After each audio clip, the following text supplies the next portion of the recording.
Hey, welcome to Firescale Audiobooks. If you enjoy our audiobooks, please consider subscribing to the channel. Also, feel free to share your review in the comments section below.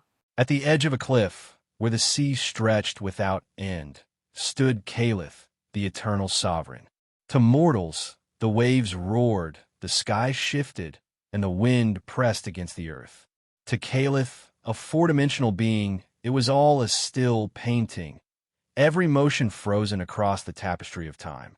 Even the boy racing toward him, arms flailing with joy, was nothing more than a brief spark in the endless current. "Grandpa! Grandpa!" The child's voice rang, pure and bright. Caliph turned, his golden eyes softening as the boy held up a crumpled drawing. "Look, it's us in a garden." In his rush, the boy tripped, skin scraping stone. A sharp cry escaped him. Caliph's chuckle rumbled low. With a gesture, the wind swept both child and paper into his arms. Another flick, and the wound was gone, erased as if it had never been. The boy giggled, hugging him tightly, then hesitated. "Grandpa, do you never get hurt?" "No, little one," Caliph said gently. "I exist outside of time. If I were cut, I would simply step into another moment, one where I was untouched. To you, it looks like healing. To me, it is only correction." The boy frowned, struggling to imagine it. Not even if someone used a mighty sword. Caliph smiled faintly and pointed to the child's drawing. "Look at this. If the little figure you drew held a sword, could it harm you, the real you?" The boy glanced at the crude stick figure, then laughed. "No, it's just a drawing." "Exactly. A blade forged in 3 dimensions cannot touch me, who stands beyond them. It is as harmless as ink on paper." The boy's eyes widened. "Then gods can't be killed?" "Not ever." Silence fell. The sea below shifted, waves breaking harder against the cliffs. "Oh no," Caliph murmured at last. His gaze darkened, heavy with memory. "Even gods have died." The wind howled, carrying with it the weight of forgotten terror. There was one who walked between the moments. The timeless assassin. His blade severed eternity itself. He hunted gods like prey, and the strongest of us fell before him. The boy's breath caught. "But he's gone, right? Someone so evil. He must have perished." Caliph's voice was quiet, but the air trembled with each word. "He was killed in the great betrayal 2,000 years ago. No god has died since." The boy clutched his drawing close, uncertain whether to fear or disbelieve. To him, these words were myth. To Caliph, they were scars carved into reality itself. For a long moment, Caliph said nothing. The horizon reflected in his golden eyes. Finally, he spoke, his tone unreadable. "But eternity is long, little one, and history always finds a way to repeat itself." His voice dropped to a whisper, almost lost in the roar of the sea. "Pray that the past stays buried, because if it rises again, even gods will tremble. When silence falls and stars burn low, when gods grow weak and heaven slow, his blood will wake, his kin will rise, with shadowed steel and timeless eyes. From shattered time, from broken glass, shall walk the heir of what once passed. The timeless assassin's breath, a thread, will tear the veil 'tween life and dead. No banners flown, no oath declared. He walks alone through light impaired. Yet empires vast will bow and break, as kingdoms fall and heavens quake. No throne shall last, no crown remain, when his descendant comes again. For gods will weep and time will bend, when vengeance wakes and worlds descend." The transport cart shuddered violently, metal grinding against metal as it trundled forward through unseen tracks. Every jolt sent passengers lurching into one another, with the dim overhead light flickering in protest. The air was thick with the sharp stench of blood, sweat, and something chemical. Chains clinked softly in the dark corners, and low, guttural chuckles rose and fell like a distant echo. Thud! Leo's skull slammed against cold steel, and his eyes snapped open as white-hot pain splintered through his head. For a moment, everything was blurred shapes and smeared shadows, the dizziness clinging to him like a heavy fog. His breath hitched. His pulse thundered in his ears, as conscious thought finally returned to his head. Where am I? Leo wondered, as the small flickering coach light briefly illuminated the faces opposite him. Faces laced with twisted grins and sharp teeth bared in something between amusement and hunger. Blades glinted faintly in their hands, smeared with something viscous and dark. Look who finally woke up! A voice rasped, dripping with amusement, as Leo found one of the men in the coach, staring right at him with his tongue out. The man was ghastly pale in complexion, his skin stretched taut over sharp cheekbones and hollow eyes that gleamed with faint amusement. A jagged scar ran diagonally across his face, starting just above his brow and disappearing beneath his crooked grin. But it wasn't the scar or the hollow stare that made Leo's breath hitch. It was the horns.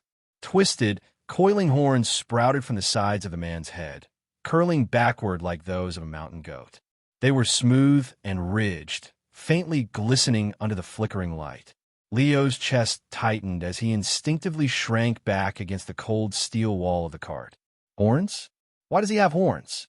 His gaze darted across the cramped space, scanning the other passengers, and a chill crept up his spine. The figures around him, 7 of them, hunched, predatory, were not entirely human either. One had grayish-blue skin, its veins glowing faintly beneath the surface. Another had serpentine slits for pupils, flickering over Leo with cold calculation. A third passenger, half hidden in the shadows, let out a low, inhuman hiss from between pointed teeth. Leo's breath came faster now, his heart pounding a frantic rhythm in his chest. Where am I? What is this place? He squeezed his eyes shut, pressing his fingertips against his temples, desperately trying, to remember. How did I get here? What happened before this? But the moment he reached for those answers, a sharp, stinging pain tore through his skull, like shards of glass embedded in his brain. He gasped, clutching his head as a wave of nausea washed over him. The memories remained elusive, hidden behind a fog of agony and confusion. When the pain finally ebbed, Leo was left panting, sweat dotting his brow. His mind was a blank slate, a dark void where his past should have been. Except for one thing. Leo Skyshard. His name. He clung to it like a lifeline, his only tether in the swirling chaos of his fractured mind. Everything else, the cart, the twisted faces around him, the flickering light, it all felt foreign, like he'd stumbled into someone else's nightmare. But this was no dream. It was real, and the fact that it was real made Leo panic even more. What the hell is going on here? Why are the faces around me not even human? Leo wondered, as he felt something crunching in his left palm. Although he had been clutching onto that object for a while now, Leo only became aware of its existence when he gripped his left palm hard and the papery texture crunched faintly under his fingers. Slowly, cautiously, he unfurled his trembling fingers, revealing a crumpled, yellowed piece of paper smeared with faint streaks of something dark. Its edges were frayed, and the paper felt coarse and brittle, as though it had been handled far too many times before reaching him. With furrowed brows, Leo carefully unfolded it as jagged, hurried handwriting unfolded before him in smudged black ink. You might not remember this, but your name is Leo Skyshard, and you are one of the best assassins from Earth. Not that it matters much here on planet Rodova. Your mission currently is to survive the Academy entrance test. Win, and you will get the answers you seek beyond the gates of the Academy. My only advice for you is trust no one, and that failure to enroll shall mean death. The words were sharp, final, like a death sentence carved into stone. Leo's breath caught in his throat as his eyes lingered on the final line. Failure means death. His hand trembled slightly as he read the note again, his pulse hammering against his ribs. The Academy? A test? Survive? Nothing made sense, and yet something deep within him, a primal instinct, maybe screamed that every word on that note was the truth. Survive? His grip on the paper tightened. He didn't know who he was supposed to trust, what kind of test awaited him, or where this academy was, but he knew one thing. He couldn't afford to fail. Taking a steadying breath, Leo began to fold the fragile paper back into a neat square, intending to tuck it somewhere safe. But before he could finish, a sharp hissing sound cut through the low murmurs of the cart. TSSSD. A single droplet of thick, glistening liquid flew through the stale air and landed on the corner of the paper. The effect was instantaneous. Whoosh! Bright orange flames erupted from the point of contact, devouring the paper in seconds. Leo yelped, dropping it as the fire scorched his fingertips. The burning paper fluttered to the grimy floor of the cart, curling in on itself until it was nothing but a heap of blackened ash. Across from him, one of the passengers, a wiry man with hollow cheeks and serpentine eyes, lowered a small glass vial filled with glistening green poison. His lips curled into a smirk as he gave Leo a slow, mocking nod. "Careful with secrets, little lamb," the man hissed, his voice slithering between his teeth like smoke. "In here, they're more dangerous than blades." Leo's jaw clenched as he stared at the smoldering ashes on the floor. Whatever fragile shred of direction that note had given him was now gone. All that remained were the words, "Survive the test," and the hungry stares of the creatures sharing the cart with him. For a while after the incident, Leo remained silent. His scorched fingertips still tingled from where the burning paper had seared his skin, but he tried not to focus on it too much. Instead, his mind kept repeating one sentence on loop: "Trust no one." The words from the note echoed relentlessly in his mind, like a hammer striking against glass, each repetition threatening to shatter his fragile composure. His gaze stayed low, his expression unreadable, as if carved from stone. He dared not meet the eyes of the other passengers, nor acknowledge the serpent-eyed man who had flicked the poison onto the note. Instead, he chose to listen. The cart rattled and swayed, metal screeching against metal, but beneath the grinding noise, whispers slithered through the dim space like venomous snakes. Basilisk venom works fastest when it hits the bloodstream directly. A scratch across the throat, and it's over in seconds. Not too quick. You want widow's ink. Makes them choke on their own bile. Slow. Painful. A sharp chuckle followed, thin and sharp as a dagger's edge. Across from Leo, a man with yellow, cat-like eyes inspected his blade with an eerie kind of reverence. A thick, oily liquid dripped from its tip, sizzling faintly as it landed on the floor. "Waste not," the man muttered, dragging his tongue slowly across the edge of the poisoned dagger, his slit pupils narrowing with pleasure. Leo's stomach churned. They were casual about it, discussing death, suffering, and toxins as if they were recipes in a kitchen. It wasn't just cruelty, it was normalcy to them. His fingers twitched against his thigh. The instinct to act, to do something, gnawed at the edge of his composure. But Leo forced himself still, drawing slow, measured breaths through his nose. Survive. Observe. Wait. Every muscle in his body was taut, like a wire pulled to its breaking point, but his face remained an impassive mask. For now, silence was a shield. The cart continued its violent journey, jostling its passengers, but Leo's focus remained razor-sharp. He wasn't just listening to the conversations, he was cataloging them. The poisons they mentioned, the tones of their voices, the way their hands twitched over their weapons.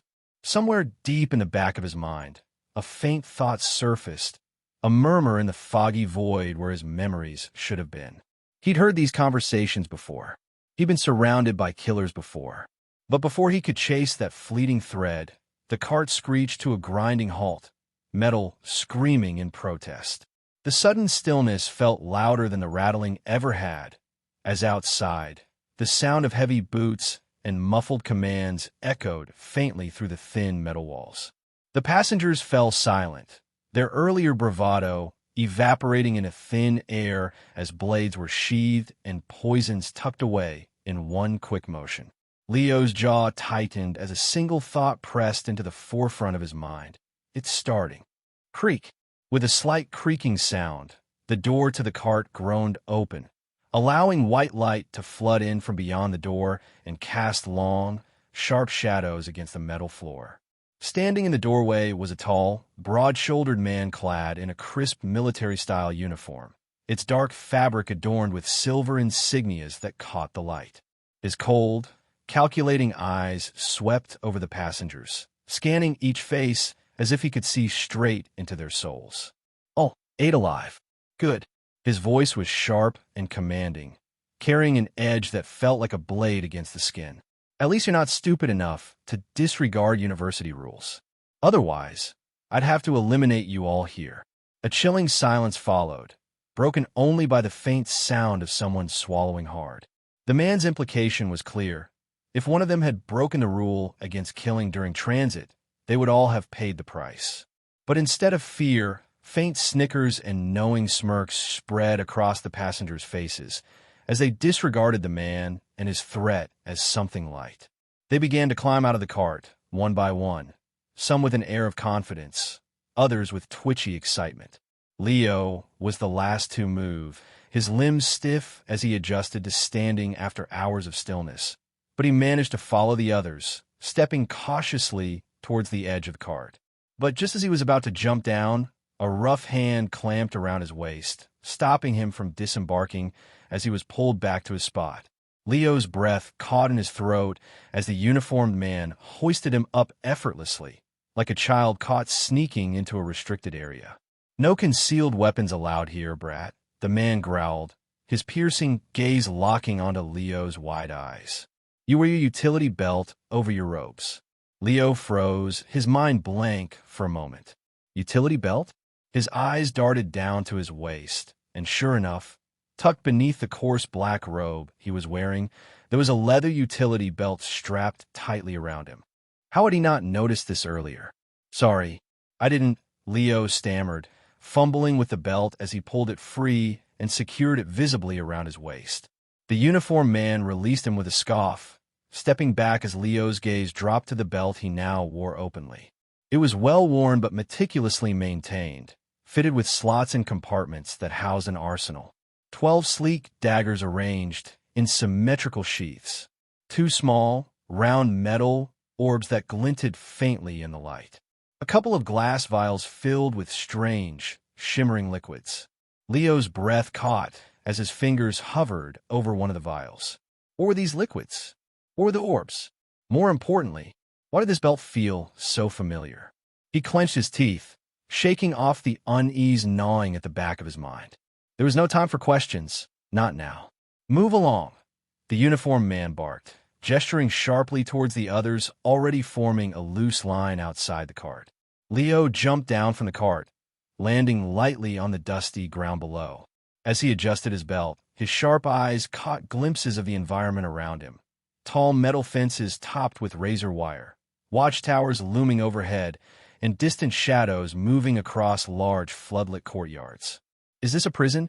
Leo wondered, as the atmosphere certainly felt like one, heavy with anticipation and dread. "Oh man, this year's test is so much fun," the person ahead of him in the queue slurred, their voice dripping with both excitement and nervous energy. Suddenly, the queue leader began to move, prompting everyone behind to shuffle forward in unison. The test was about to begin. Leo advanced with a slow, shuffling line of contestants, his boots gliding silently over the cracked concrete as he moved without making a single sound. It was not something Leo did consciously, but rather a reflexive grace that was born from instinct and years of training rather than thought. The abandoned prison facility stretched out before him, sprawling and oppressive in its decaying grandeur. If Leo had any doubts about being in a prison-like facility at first, they vanished the moment he got a clearer look at the test grounds, as the towering fences, rusted barbed wire, and imposing watchtowers left no room for uncertainty. The courtyard he stood in was vast and rectangular, surrounded on all sides by high concrete walls. Rust stains ran like old blood down the cracks in the walls, and faint scorch marks suggested fires long extinguished. Above, watchtowers loomed at regular intervals, their steel frames skeletal and weather-worn. Dark figures shifted behind tinted glass windows, their silhouettes barely visible. Sniper barrels occasionally caught the light, a chilling reminder of unseen eyes watching their every move. The place felt like a graveyard of authority, stripped of life but heavy with echoes of its brutal past. Leo's sharp eyes flicked over each detail, mapping out the terrain, the choke points, the exits. Instinct drove him to look for high ground, blind spots, and places someone might set an ambush. But before he could gather his thoughts, the sharp blare of a horn shattered the stillness. Blare! Following the sound, every head turned toward the large raised platform dominating the center of the courtyard. Above it, a massive digital countdown clock hung, suspended by thick steel cables, its bright red numbers frozen at 2000 hours, glowing like a silent warning. Soon after the horn sounded, a tall man in a crisp military coat stepped forward onto the platform. His dark uniform bore silver insignias, and across his chest, stitched in precise letters, was his title: Commander Rourke, lead instructor of covert tactics and stealth operations. His gray eyes scanned the crowd below with a cold, calculating sharpness, and when he spoke, his voice carried across the courtyard, steady and commanding. Elite assassin seedlings. That's what you are now. Nothing more, nothing less. The crowd stood frozen, breaths held, as Rourke's piercing gaze swept over them. You stand here today, at the edge of something far greater than yourselves. Beyond this entrance test lies the opportunity to enroll into the Rodova Military Academy, a place reserved only for the finest warriors of the universe. Those of you who survive this test today will join the ranks of history's finest assassins, while the rest will be forgotten. Rourke paused, letting the weight of his words settle. The other departments like swordsmanship and archery have their own trials where no lives are lost. But you, assassins, don't get that luxury, because such is the life of an assassin. Every step you take, every breath you draw, every shadow you step into could be your last. You're always hanging by a thread, and hence your entrance test is also designed as such. A ripple passed through the crowd. Some contestants stiffened while others exchanged wary glances. There are 2,500 of you selected to be here today, just enough to form 1,250 pairs. However, at the end of this test, only 125 pairs will earn the right to step through the academy gates, with your selection being as dependent on your partner's performance as your own. Your partner's death equals your disqualification. Do not mistake this as loyalty or friendship. It is survival. If your partner dies or abandons the test, you fail. Simple. Delivering this grim message, Rourke raised a gloved hand, and two assistants in matching uniforms stepped onto the platform, carrying small black boxes. Each of you will receive 2 devices to aid you in this test. The assistants moved through the crowd, distributing the items. Leo took his turn, accepting the 2 objects and inspecting them. The first device, labeled as Counter, felt smooth to touch with a glowing digital display showing the number 1250. The second device, a small, glass-like sphere, was labeled Teleportation Orb, and it felt cold and fragile in his palm. Just as Leo began to lose interest in the objects in his palm, Rourke's voice rose again. The counter will keep you informed of how many pairs remain. The Teleportation Orb is your way out. Crush it, and you'll be teleported out of the testing grounds immediately. But know this, using it means disqualification, both for you and your partner. Rourke's sharp gaze lingered on the crowd. You now have 20 minutes to find a partner. After that, the test begins. If you fail to pair up, you will face consequences before the first phase even begins. With a sharp motion, Rourke stepped back. Above him, the countdown clock hanging over the stage flickered to life. 2000 hours, 1959, 1958, and as a result, the entire courtyard erupted into motion. Contestants scattered like insects, lunging toward each other, calling out, bargaining, and threatening. Some grabbed the nearest person they could find. Others stalked the crowd, eyes scanning for someone who looked strong, capable, or, at the very least, useful. Fights broke out in isolated pockets as contestants shoved others away from potential partners. Leo remained still, his sharp eyes darting across the crowd, as his instinct screamed at him to choose wisely.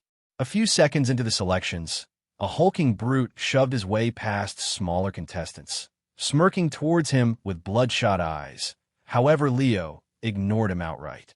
His gaze was fixed instead on a slender girl with knives strapped across her chest. But as she made eye contact with Leo, she immediately shirked away, clearly rejecting him tacitly. Leo's thoughts raced. Who could he trust? Who wouldn't turn on him the moment it became convenient? His hand clenched around the counter in one palm and the teleportation orb in the other. 1905, 1904, 1903. The seconds were bleeding away, and each tick of the clock felt like a hammer striking against his skull. Leo gritted his teeth and took a step forward. He had 20 minutes to make a choice that could mean life or death.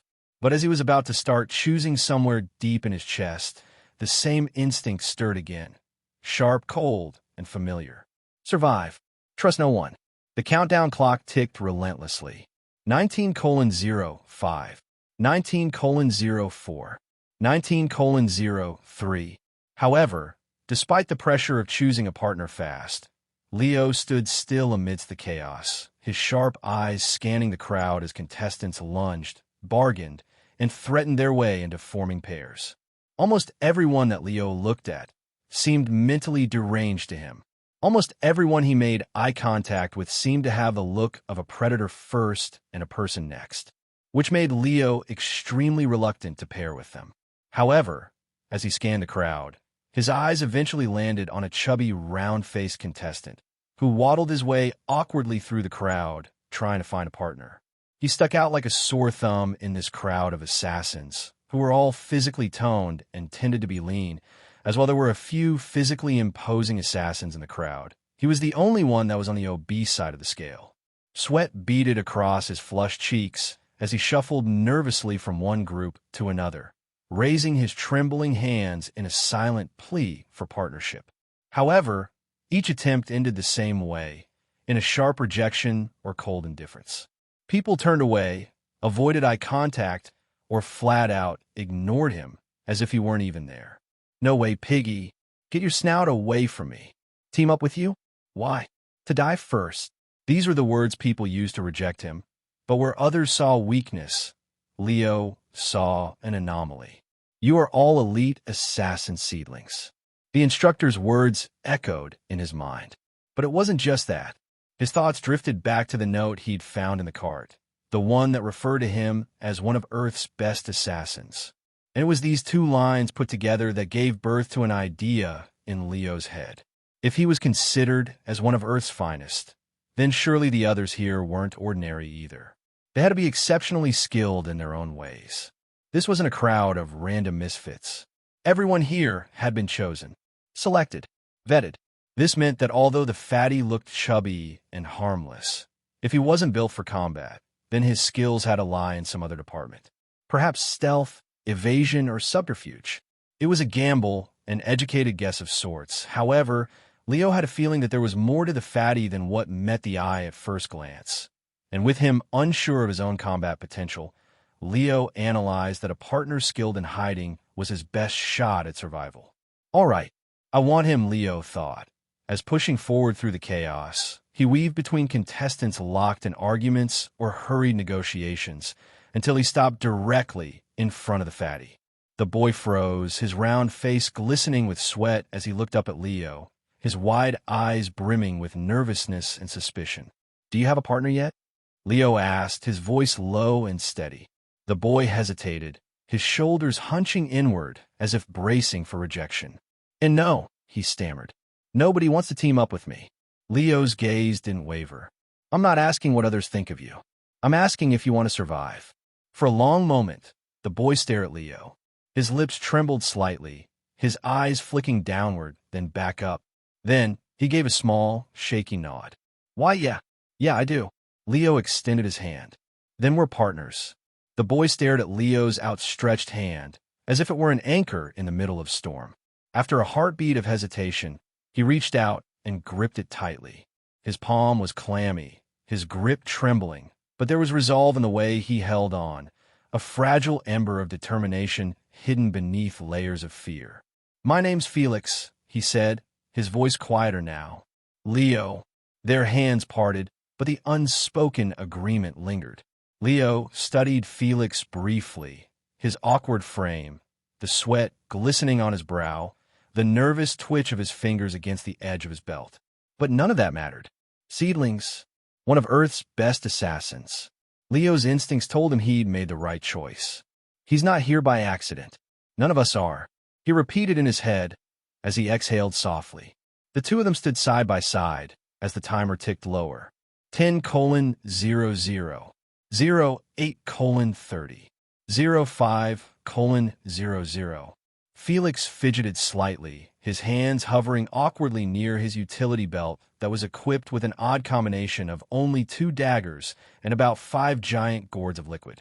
It was undoubtedly an odd combination for any assassin. However, Leo did not read too much into it. Are you sure about this test? Are you sure about qualification? The others here look so mean and strong. Felix asked hesitantly, his voice low. However, Leo didn't turn to look at him. Quiet. Eyes up. Breathe slow, and you'll be fine. The other contestants have already begun to stalk us. They are marking us as easy prey, and your lack of confidence is only making things worse, Leo said, as Felix swallowed hard but straightened slightly, his shoulders less hunched now. Around them, guards in dark uniforms began moving along the edges of the crowd, dragging away the few contestants who had failed to find partners and pairing them forcefully. The clock ticked. 02:00, 01:00, 00:30, and at 0:10, Commander Rourke's voice thundered across the yard. Pairing phase is over. If you're still alone, your fate is sealed, the commander said, as under his strict gaze, even the last 2 contestants, unwilling to pair with one another, suddenly straightened up, holding hands happily. The clock reached 0:01 and then froze at midnight. At that moment, a deafening beep echoed across the courtyard. As ahead, the massive steel gates groaned open, their reinforced frames grinding against rusted tracks. The air grew colder, and silence pressed down on all contestants like a suffocating blanket, as from the platform, Commander Rourke's voice rang out one final time. The time for hesitation is over. The test begins now. We have cast a tracking spell on all your vital signs, and shall be watching all your actions through magic crystal orbs. You have 20 minutes to spread out and hide, after which killing shall be permitted.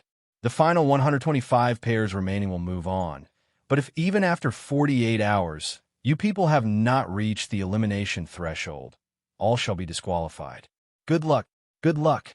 Rourke's words still hung in the cold air as the steel gates groaned open, their rusted hinges screeching in protest.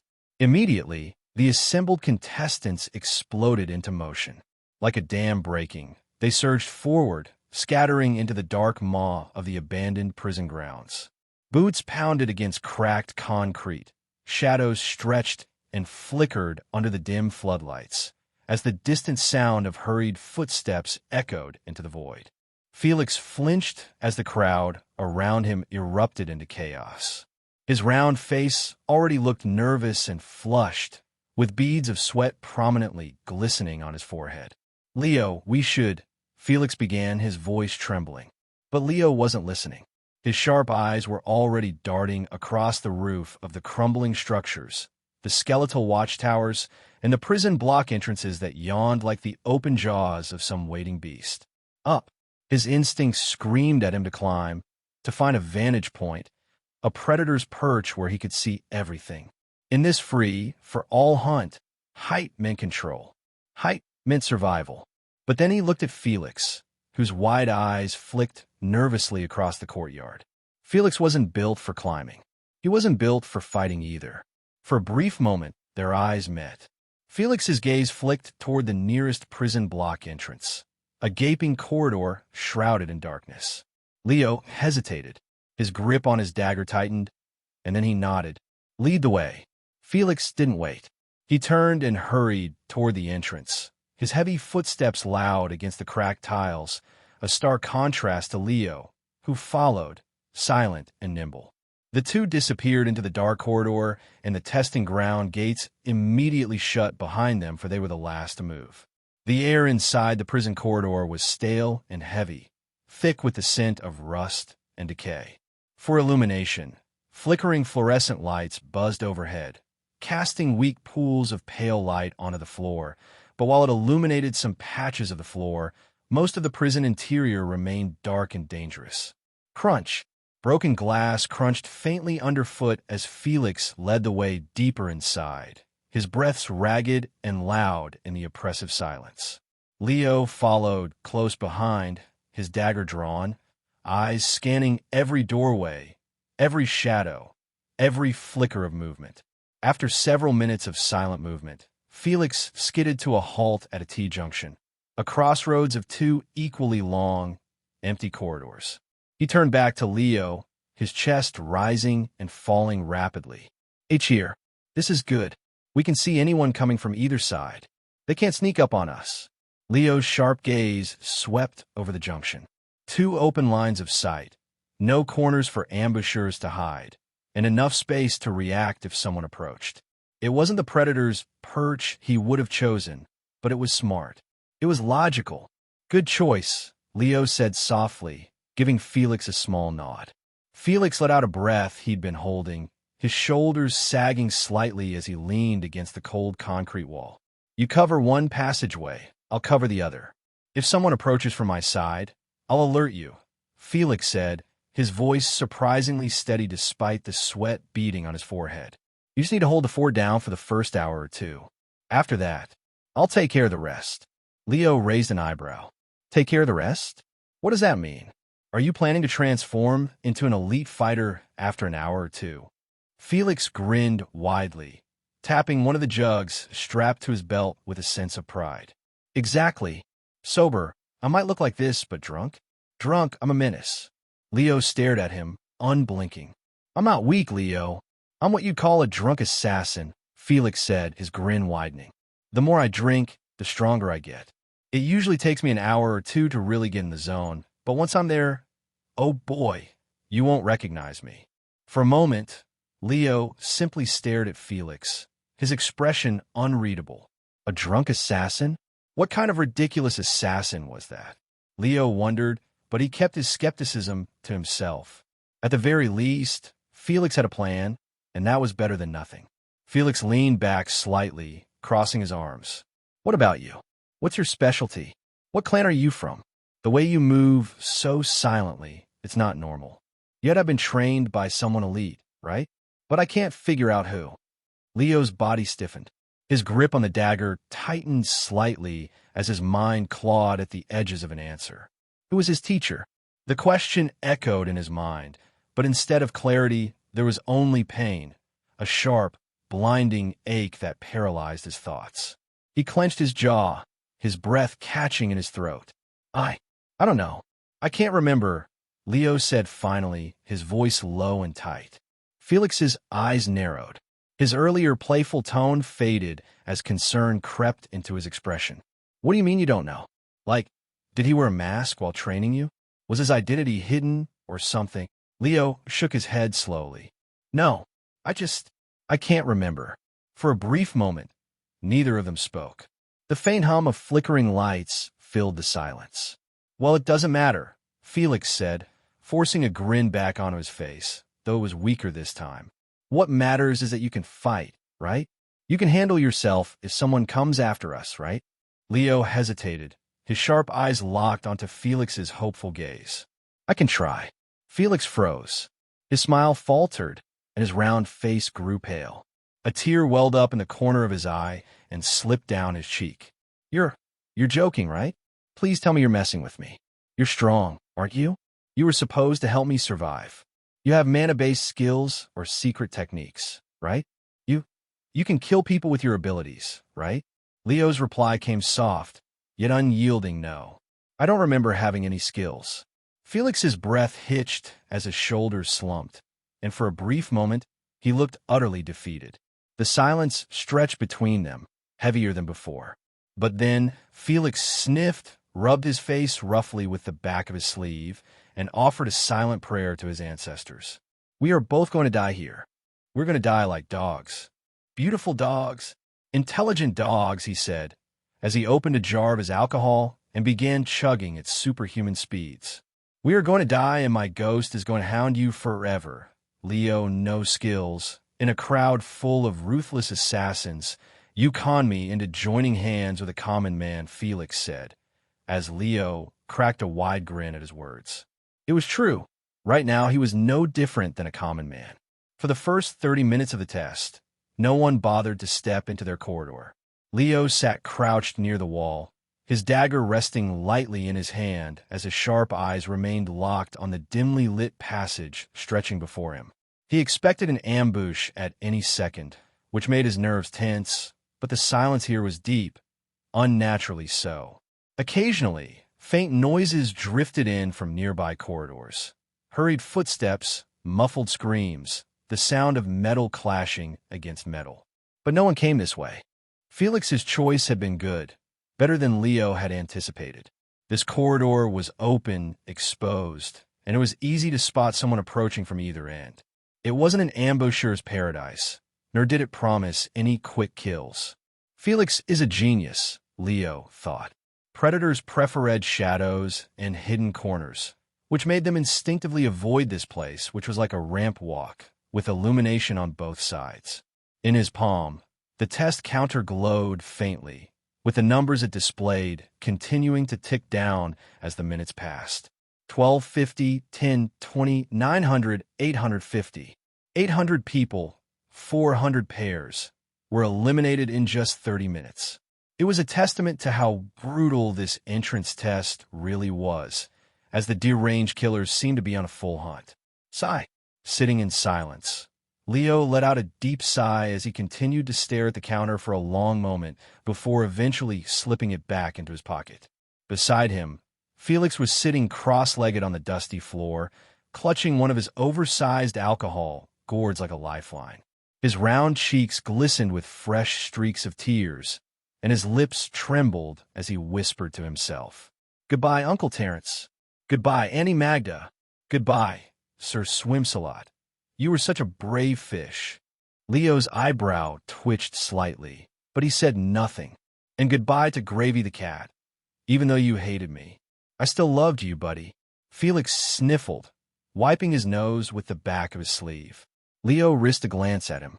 The boy was staring into space, his lips quivering as though he were giving his final will and testament. "And I never even got to finish my cheese platter last night. A tragedy, truly." A faint chuckle escaped Leo before he caught himself, quickly covering it with a cough. Felix's melodrama was ridiculous, but it made the heavy silence a little easier to bear. "He's loud, too loud, but harmless." Leo returned his attention to the daggers in his hands. They were standard-issue weapons, balanced and sharp, yet they felt familiar, comfortable like an extension of his arm. Without thinking, his fingers adjusted their grip, and his wrist flicked the blade slightly. The motion was instinctive, effortless. It wasn't something he had to think about. It was something he knew. This feels right. Leo twirled the dagger once, watching the blade catch the pale flicker of the fluorescent lights. "I know how to hold this. I know how to use it. But does that make me a killer?" Leo wondered, as he furrowed his brows slightly at the question. The answer should have been simple, but it wasn't. Somewhere deep inside, Leo felt it, a boundary, a line he couldn't imagine himself crossing. He didn't have the same hunger in his chest as the others he'd seen today. If he was a killer, he wasn't one driven by madness or bloodlust. If he was a killer, he sure as hell wasn't one that killed simply for the joy of it.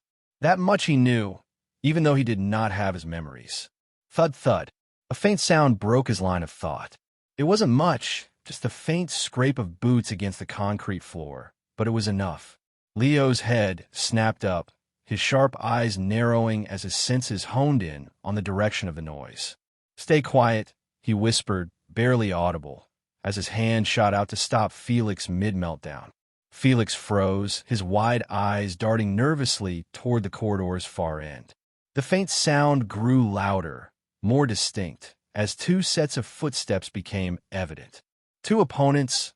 Leo gestured towards Felix without making a sound, as Felix nodded nervously. Soon, shadows flickered against the walls as the approaching figures stepped into the fluorescent light, their voices low but audible. "Are you sure about this passageway?" one of them muttered, his tone laced with unease. He was a tall and wiry-looking dude, with a nasty acid burn running across his jawline. In his hand, he clutched a long, thin blade that gleamed under the flickering lights. The second figure, a stockier man with a thick neck and a mace slung over his shoulder, snorted dismissively at his partner's worry. "Relax. This is the perfect hiding spot. Nobody can ambush us here without alerting us. We can rest and recuperate here for at least an hour before we head back out." The scarred man hesitated, his eyes scanning the corridor. "Still, it's risky. What if someone else is camping at the end, waiting for us to step into their trap?" The stocky man laughed, the sound grating against the oppressive silence. "I've been keeping watch, and I haven't seen a soul step in here for the last 20 minutes. You're paranoid." As they moved closer, Leo pressed himself flat against the wall, his breathing slow and controlled. The dagger in his hand felt twitchy as he leaned ever so slightly to peek around the edge. The two figures were no more than 20 feet away now. Their footsteps echoed faintly, accompanied by the occasional creak of the prison's decaying structure. Leo's gaze traced their movements, analyzing their weapons and stances. The wiry man walked lightly, his blade held at an angle ready for a quick thrust. The stocky one carried himself with the casual confidence of someone who believed he couldn't be outmatched. They were predators, no doubt, but so was Leo. Or, at least, he hoped he was. As Leo prepared himself to strike, an unexpected soft, high-pitched yelp escaped from behind him. It was Felix. The sound was barely louder than a breath, but ricocheted off the corridor walls like a gunshot and forced the two figures to stop dead in their tracks. The scarred man's eyes narrowed, his blade shifting slightly. "Did you hear that?" The stocky man's grip on his mace tightened as he took a cautious step forward. "Yeah, I heard it." Their gazes snapped toward the darkened corner where Leo and Felix were hidden, their previous casual approach gone. "Who's there?" the stocky man asked in a gruff voice, as Leo silently cursed under his breath. Their greatest strength, the element of surprise, had now been squandered. "Who's there?" Leo's breath hitched at the question, his heart pounding in his chest. The opponents had zeroed in on their hiding spot, all thanks to Felix and his fat ass, which couldn't stay quiet for 30 damn seconds. They were about to walk blindly into the trap, a perfect ambush in the making, until Felix's yelp shattered the silence and turned everything to shit. "What the hell do I do now? Wait and hope they walk into the corner anyway." The thought flashed through Leo's mind, but the answer came almost immediately, sharp and unforgiving. No. Hoping they'd stumble into a trap after hearing Felix's blunder was pure idiocy. They'd already been warned, already had their guard up.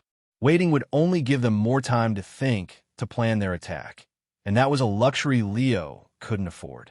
His eyes darted toward Felix, who was uselessly crouched behind a pillar, hyperventilating and looking too paralyzed with fear to do anything. And it was at that moment that it became painfully clear to Leo that Felix wasn't going to be of any help, that he was all alone. "I have to go out. I have to face them head on.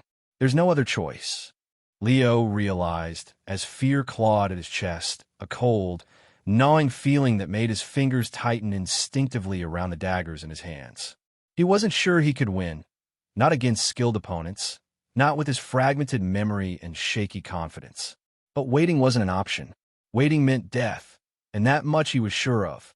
"Fuck it," Leo concluded as he stepped out of the shadows, his heart pounding like a war drum, as he looked his opponents in the eyes.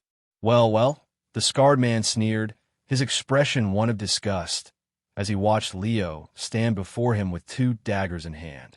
"Looks like the little bunny decided to come out and play. Where's your partner, Bunny? Is he still hiding?" The man inquired, but Leo said nothing. His sharp eyes flicked between the two opponents as he tracked their movements and noted the way they instinctively spread out to flank him. His grip on the daggers tightened, the cool steel grounding him. The stocky man chuckled, his voice low and rumbling. "If your partner doesn't show up soon, you're dead meat, boy. 2 on 1, and you have no chance." Leo's heart pounded at the threat, his chest tight, but his gaze remained steady. He could feel the fear clawing at the edges of his mind, threatening to paralyze him. Yet his body betrayed none of it. His stance was firm, his movements measured. Then, the scarred man made the first move, lunging forward with a quick, precise thrust aimed at Leo's chest. But Leo's instincts took over, and his right dagger shot up to deflect the blow. Steel met steel with a sharp clang, the impact reverberating up Leo's arm. The stocky man followed immediately, swinging his mace in a brutal arc aimed to take Leo's head clean off his shoulders. But Leo ducked low, the weapon whooshing over his head and slamming into the wall behind him, sending cracks spidering through the concrete. For a moment, all Leo could do was defend, his arms moving on their own, blocking and parrying, his feet shifting to keep him just out of reach of their strikes. His heartbeat thundered in his ears, faster with every passing second. But then something shifted. Time seemed to slow, the chaos of the fight dissolving into sharp, deliberate moments, allowing Leo to perceive everything vividly. The scar man's shoulder dipped ever so slightly before he attacked, telegraphing his next move, while the stocky man's weight shifted to his back foot before each swing of the mace, giving Leo a split-second warning. They're slow. Everything around me is slow. The realization hit him like a jolt of electricity. He could see everything, the tension in their muscles, the angles of their strikes, the flaws in their footwork. Despite his lack of memory, his body seemed to know exactly what to do. Every attack, every feint created by his opponent felt like it was moving at half speed, giving him more than enough time to react. It was an indescribable feeling, a feeling where he felt fully in control of himself and his surroundings, but he could not understand why. His opponents were clearly not moving slowly on purpose. However, to him, they felt slow, like he were fighting children, and this sensation helped him ease his nerves a bit. The scar man lunged again, this time with a high slash aimed at Leo's neck. But Leo sidestepped, his movements fluid and precise as he flicked his left dagger up to parry the blade. He didn't counter, not yet. He wasn't ready to strike back. Not until he had to, but the dodging and parrying felt effortless now, like he did not have to try hard to stay alive. The stocky man roared, charging forward with his mace raised high, and Leo waited until the last moment, before rolling to the side as the heavy weapon smashed into the ground where he'd just been standing. Dust and debris filled the air, but Leo barely noticed. His focus was razor-sharp, every nerve in his body attuned to the fight. The scarred man snarled in frustration, his blade flashing toward Leo's ribs in a quick thrust, but Leo stepped back, pulling his daggers up in a defensive cross, which easily blocked the thrust. Smash! The impact jarred his arms, but he held firm, his gaze narrowing. There's an opening, he realized, his eyes locked on the scarred man's throat. The angle was perfect. A quick strike, clean and precise to the throat, and the fight would be over. It was an opportunity hard to pass, as the instinct to kill surged through him. His grip tightened on the dagger, his muscles coiled like spring. But then, something in him faltered. The thought of taking a life, even in self-defense, made his chest tighten. He could feel the weight of it pressing down on him, a suffocating pressure that stopped him cold. No, instead of aiming for the throat, Leo shifted his focus. He feinted high, forcing the scarred man to raise his guard, and in that instant he struck low, his dagger slicing cleanly through the teleportation crystal strapped to the man's belt. Crash! The scarred man's eyes widened in shock. What the? A brilliant flash of light engulfed him, cutting off his words as he vanished in an instant, his form dissolving into shimmering particles. The stocky man froze mid-swing, his eyes darting to his own crystal, which flared to life in response, panic flashing across his face as well. No! Wait, he yelped, but before he could finish, the magic activated. His body flickered, glowing faintly before disappearing in a second burst of light, as the corridor suddenly fell silent. Leo stood there, his breath coming in shallow gasps, his daggers trembling slightly in his hands. The fight was over, but the tension in his chest remained. He stared at the empty space where his opponents had stood, his mind racing. He hadn't killed them. He didn't need to, but sparing them did not feel right either. The bloodlust within him seemed to be unsatisfied with his choice. As for the first time, the look in his eyes shifted. From looking like a sane man in control of his emotions, he transformed into someone utterly deranged, his expression mirroring the bloodlust of the other assassins in the test. Yet, the look of insanity passed as swiftly as it had come, giving way to a composed, measured calm once more. The immediate threat was over. His life was no longer in danger. Leo stood in the middle of the dim corridor, his chest rising and falling as he tried to catch his breath. His gaze lingered on the spot where his opponents had stood just moments ago, the empty space a stark reminder of what had just happened, as slowly the reality of his victory began to sink in. Leo tightened his grip on the daggers, his mind swirling with unanswered questions. The fight had been strange. Every movement, every attack had felt slow, almost deliberate, as if the world around him had been moving at half speed. It wasn't normal. It couldn't be normal. He closed his eyes briefly, focusing on the dull ache in his muscles, the fatigue settling into his limbs. Whatever clarity he'd felt during the battle was gone now, replaced by an exhaustion that made his legs tremble. What was that? He wondered, his jaw tightening. How did I do that? It was as if his body had taken over completely, moving with precision and instinct he couldn't explain. Yet now, standing there in the aftermath, he felt utterly drained, like every ounce of energy had been wrung out of him, and every muscle in his body was sore.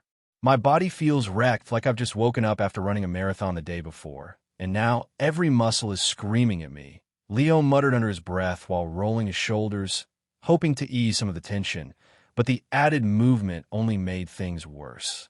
The attempt at moving sent a sharp jolt of fatigue through him, as his hands began to tremble uncontrollably. What's happening to me? The thought clawed at his mind, panic rising in his chest. What was that ability I just used? He wondered, as without knowing what ability he used, or what were the consequences on his body for using it.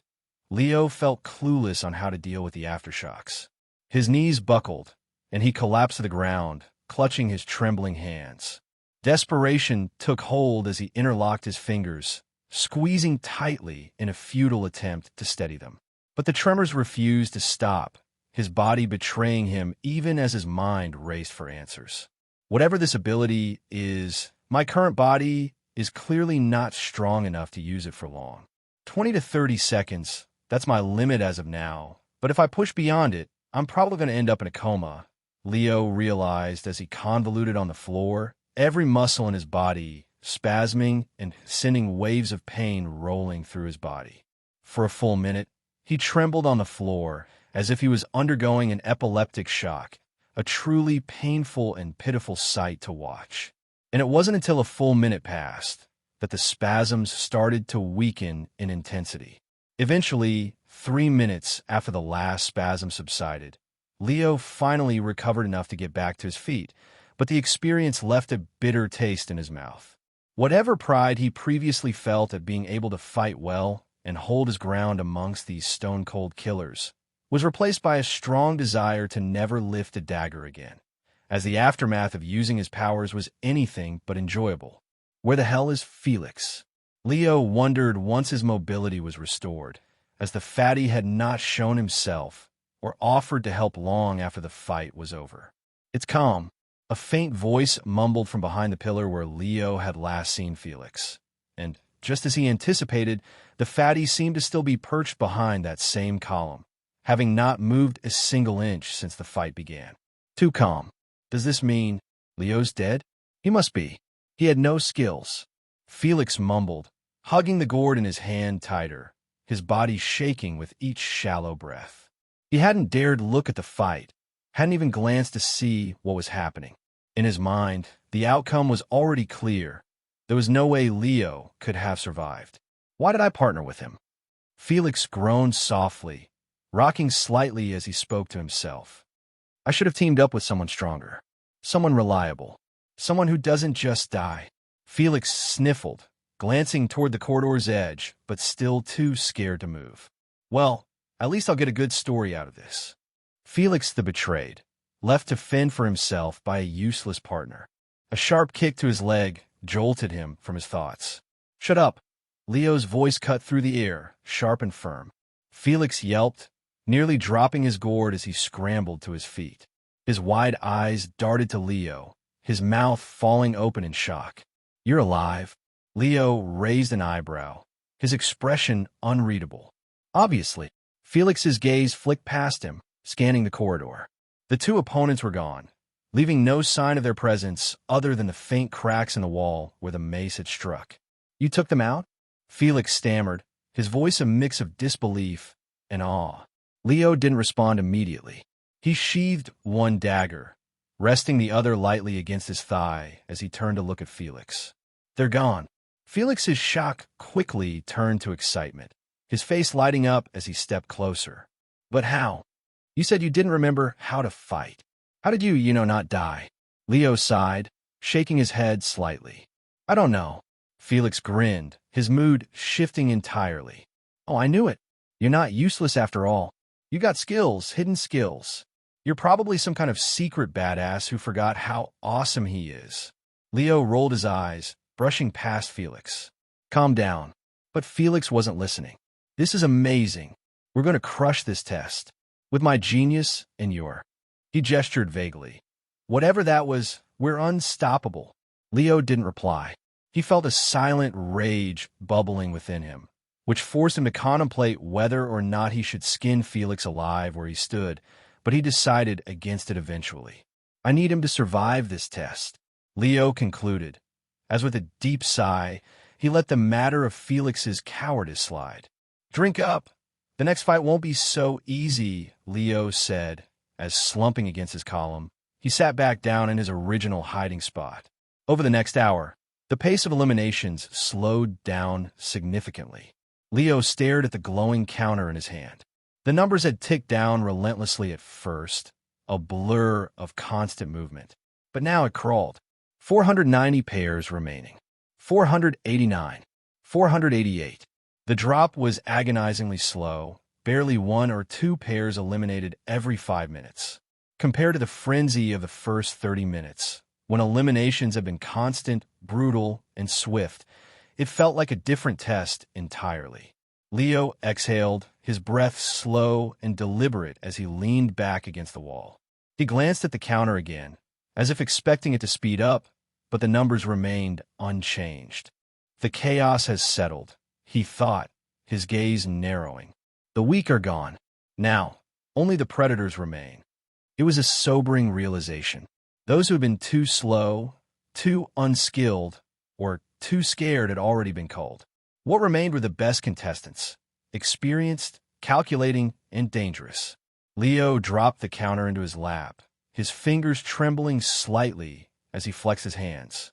Pain shot through his palm as a result of the strain movement, making him wince sharply. His muscles ached still, even after an hour of rest, as whatever ability he used seemed to have done a real number on his body. Will this heal in the short time? Leo wondered as he raised his hand to eye level, watching as he slowly opened and closed his fingers. Each movement sent a fresh wave of discomfort through his arm, a stark reminder of the toll the fight had taken on him. His entire body felt battered, as though he'd been through a gauntlet of punishment. And in a way, he had. Another fight like that, he thought grimly, and I'm not making it out of here. Leo let his hand drop, resting it on his thigh as he leaned his head back against the wall. Exhaustion tugged at him, a persistent weight that dragged his eyelids lower with every passing second. For a brief moment, he considered letting himself sleep. His body screamed for rest, every nerve and muscle begging for relief. But the thought was dismissed just as quickly. I can't afford to. If he let his guard down now, he might not wake up. The pain coursing through his body wasn't just from exhaustion. It was a warning. Whatever ability he'd used during the fight, it had left him broken. If he pushed himself again without recovery, He knew the consequences could be far worse. His eyes flicked to Felix, sitting a few feet away, as he exhaled softly. Felix needs to step up for the next one, he thought, watching his partner's movements carefully, as he sincerely hoped that now that Felix had enough time to get drunk, that the man would finally pull his weight around here. Felix sat slumped against the wall, his oversized gourd cradled in his lap like a lifeline. His flushed cheeks and glassy eyes made it clear he was drunk. But it wasn't just his appearance that had changed. Felix had become a whirlwind of muttered complaints, exaggerated gestures, and erratic energy that filled the quiet corridor. The difference was like night and day. The same people that he claimed to miss and love previously when he was not drunk were the people he cursed and complained about now, as Leo felt unsure on what to make of this change. "This stupid test," Felix grumbled, kicking a stray pebble weakly across the floor. "What kind of sick psychopath puts people in a death game like this? Huh? Were we gladiators? I didn't sign up for this crap." He took another swig from his gourd, the liquid sloshing noisily as he wiped his mouth with his sleeve. "And my parents? Oh, they're to blame for this." "Felix, you have potential," they said. "Felix, join the academy," they said. "It'll make you stronger," they said. Stronger? I've never been more terrified in my entire life. His voice cracked, and he let out a dramatic sigh, his head falling back against the wall. "And don't even get me started on my ancestors," he muttered, pointing a shaky finger at the ceiling as though addressing them directly. "You're supposed to be watching over me, aren't you? Isn't that your job? Well, you're doing a terrible job. What's the point of ancestral blessings if I'm stuck here, about to be murdered by psychos with swords?" He groaned loudly, covering his face with one hand. "I swear, if I make it out of here alive, I'm moving to some quiet farm planet. No assassins, no tests, just me, some cows, and a nice, simple life." Felix took another swig from his gourd, pausing only to glare at the empty air in front of him. "And don't even think about sending me on another mission, Mom. I'm done. D-O-N-E. You hear me?" He waved the gourd in the air like a flag, his voice rising in volume. "I'm gonna live like a king. No more tests. No more." His gaze shifted to Leo, who was watching him silently, his expression unreadable. Felix froze mid-rant, his eyes narrowing as his bravado flared. "What? You got a problem?" Felix snapped, pushing himself to his feet unsteadily. He jabbed a finger in Leo's direction, his flushed face twisting into an exaggerated scowl. "I don't like your judgmental gaze. You think I'm scared? Huh? Is that it?"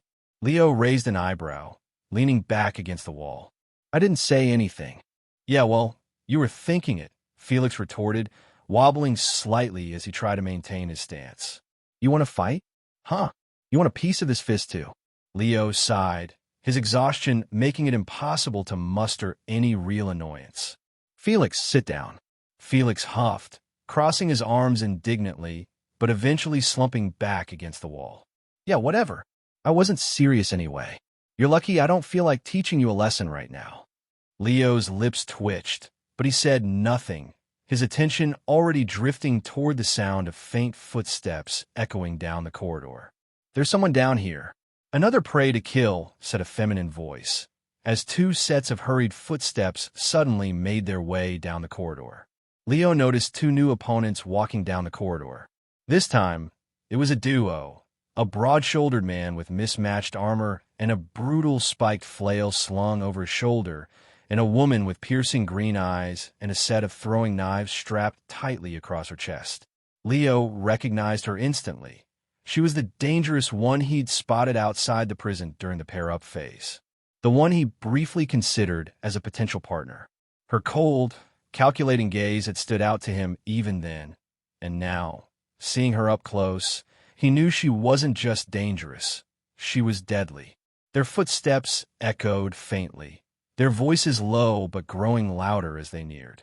"I'm telling you, I heard someone mumbling down here," the woman said, her voice sharp and clipped.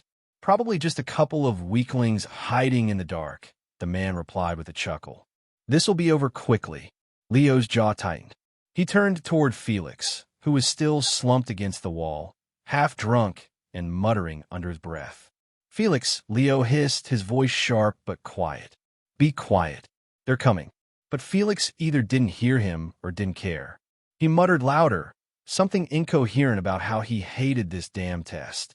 Shut up, Leo snapped, his voice barely above a whisper. But it was too late. The duo stopped in their tracks, their heads snapping toward the source of the sound.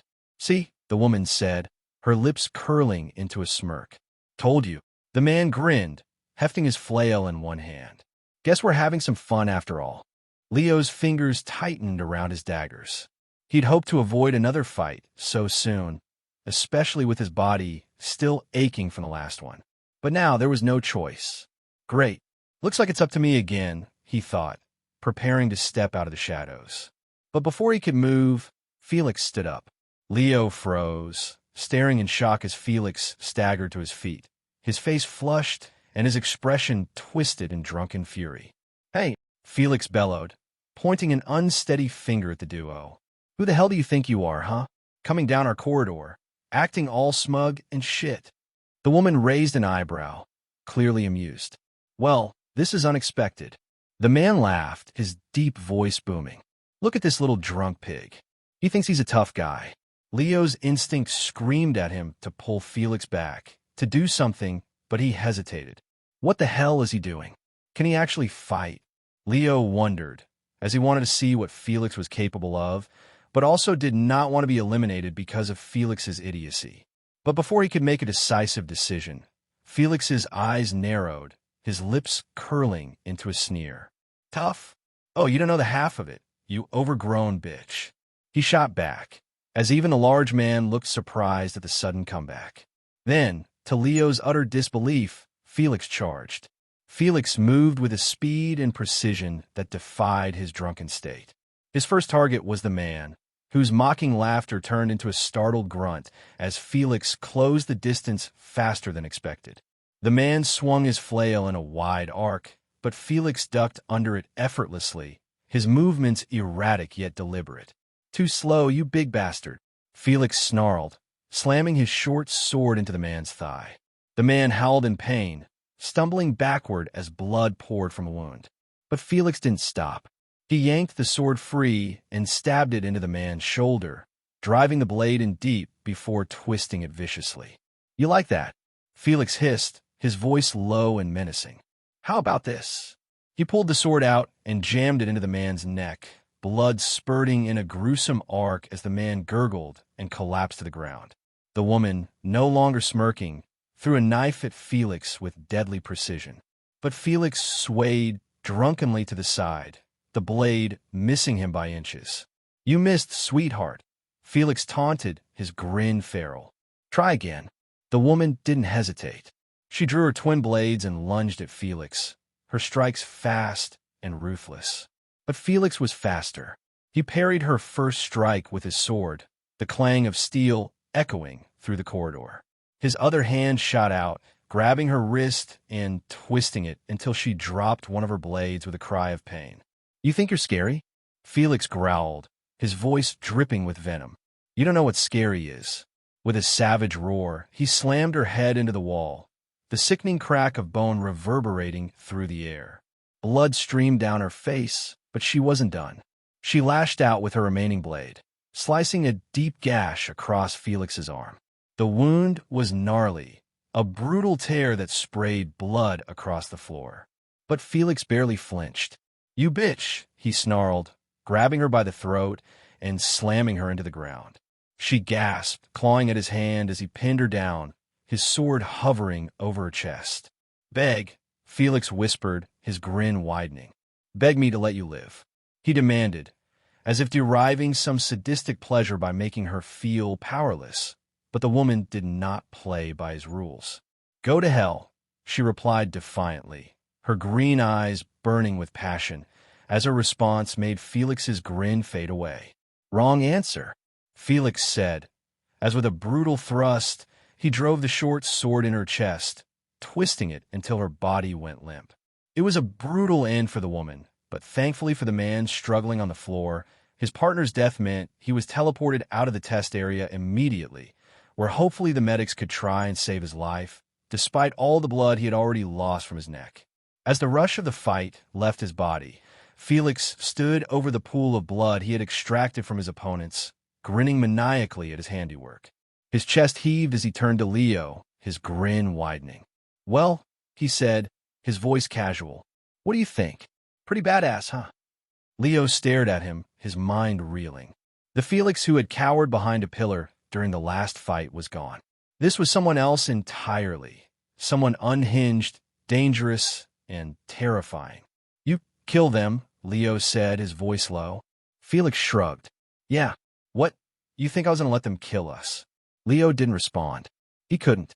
Felix laughed, wiping the blood off his sword with his sleeve. "Don't worry, partner. I've got your back." But as Felix turned away, Leo couldn't shake the feeling that he was looking at a stranger. Drunk Felix was nothing like the usual cowardly Felix, and although his drunk version was useful in combat, Leo felt it in his bones that he couldn't trust this deranged killer the same way he trusted the coward Felix. The faint glow of the counter caught Leo's attention, its red digits steadily ticking downward. 389 pairs remaining. The number had already fallen below 400, the competition edging closer to its grim conclusion. With only 125 pairs set to qualify, just over 260 more pairs had to be eliminated before the test ended. Leo let out a slow breath, his thoughts swirling as he stared at the glowing device. Do we wait here until the test ends? Keep fighting as we have been? Or is it time to move? The pool of blood on the floor, still fresh from Felix's earlier rampage, caught Leo's eye. It was a gruesome reminder of what had transpired here, and it made one thing painfully clear.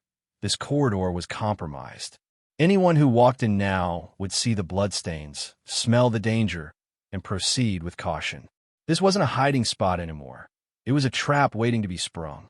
"Felix," Leo said, his voice low. Felix was leaning against the wall, his face flushed and a gourd of alcohol clutched tightly in his hand. His clothes were splattered with dried blood, his sword hanging loosely at his side. "What?" Felix replied, his voice slurred but brimming with confidence.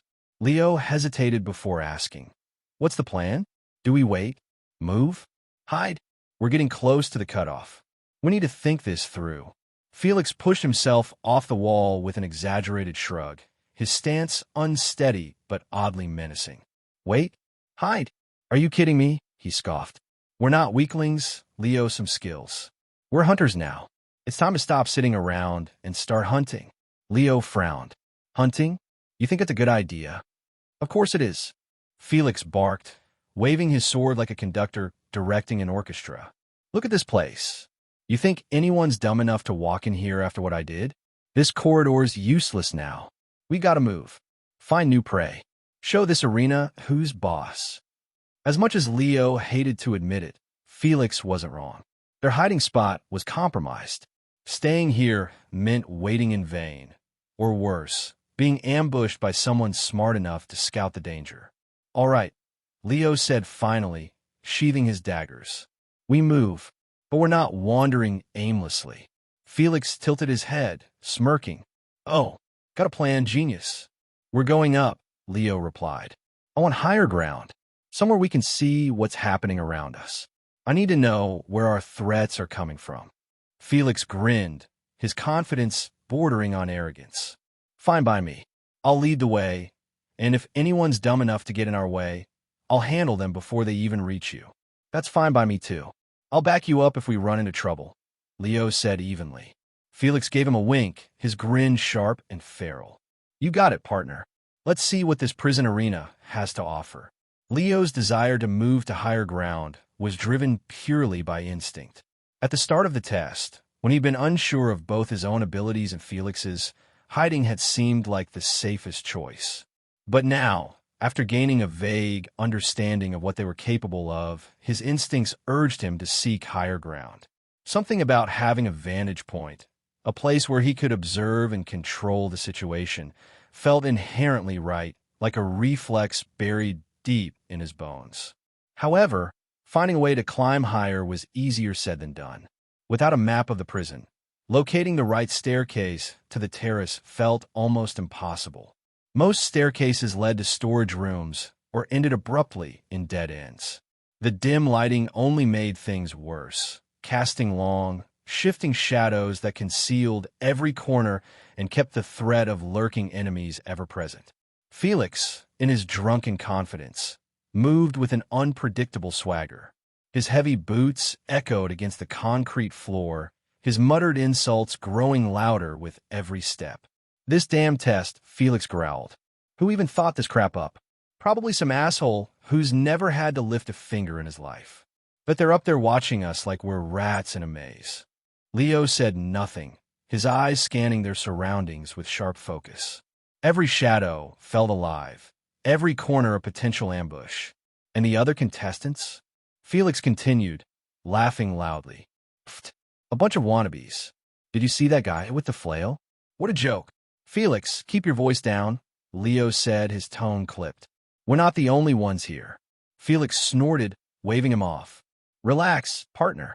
You've got me, remember? No one's going to mess with us." The sight of a staircase up ahead cut their conversation short.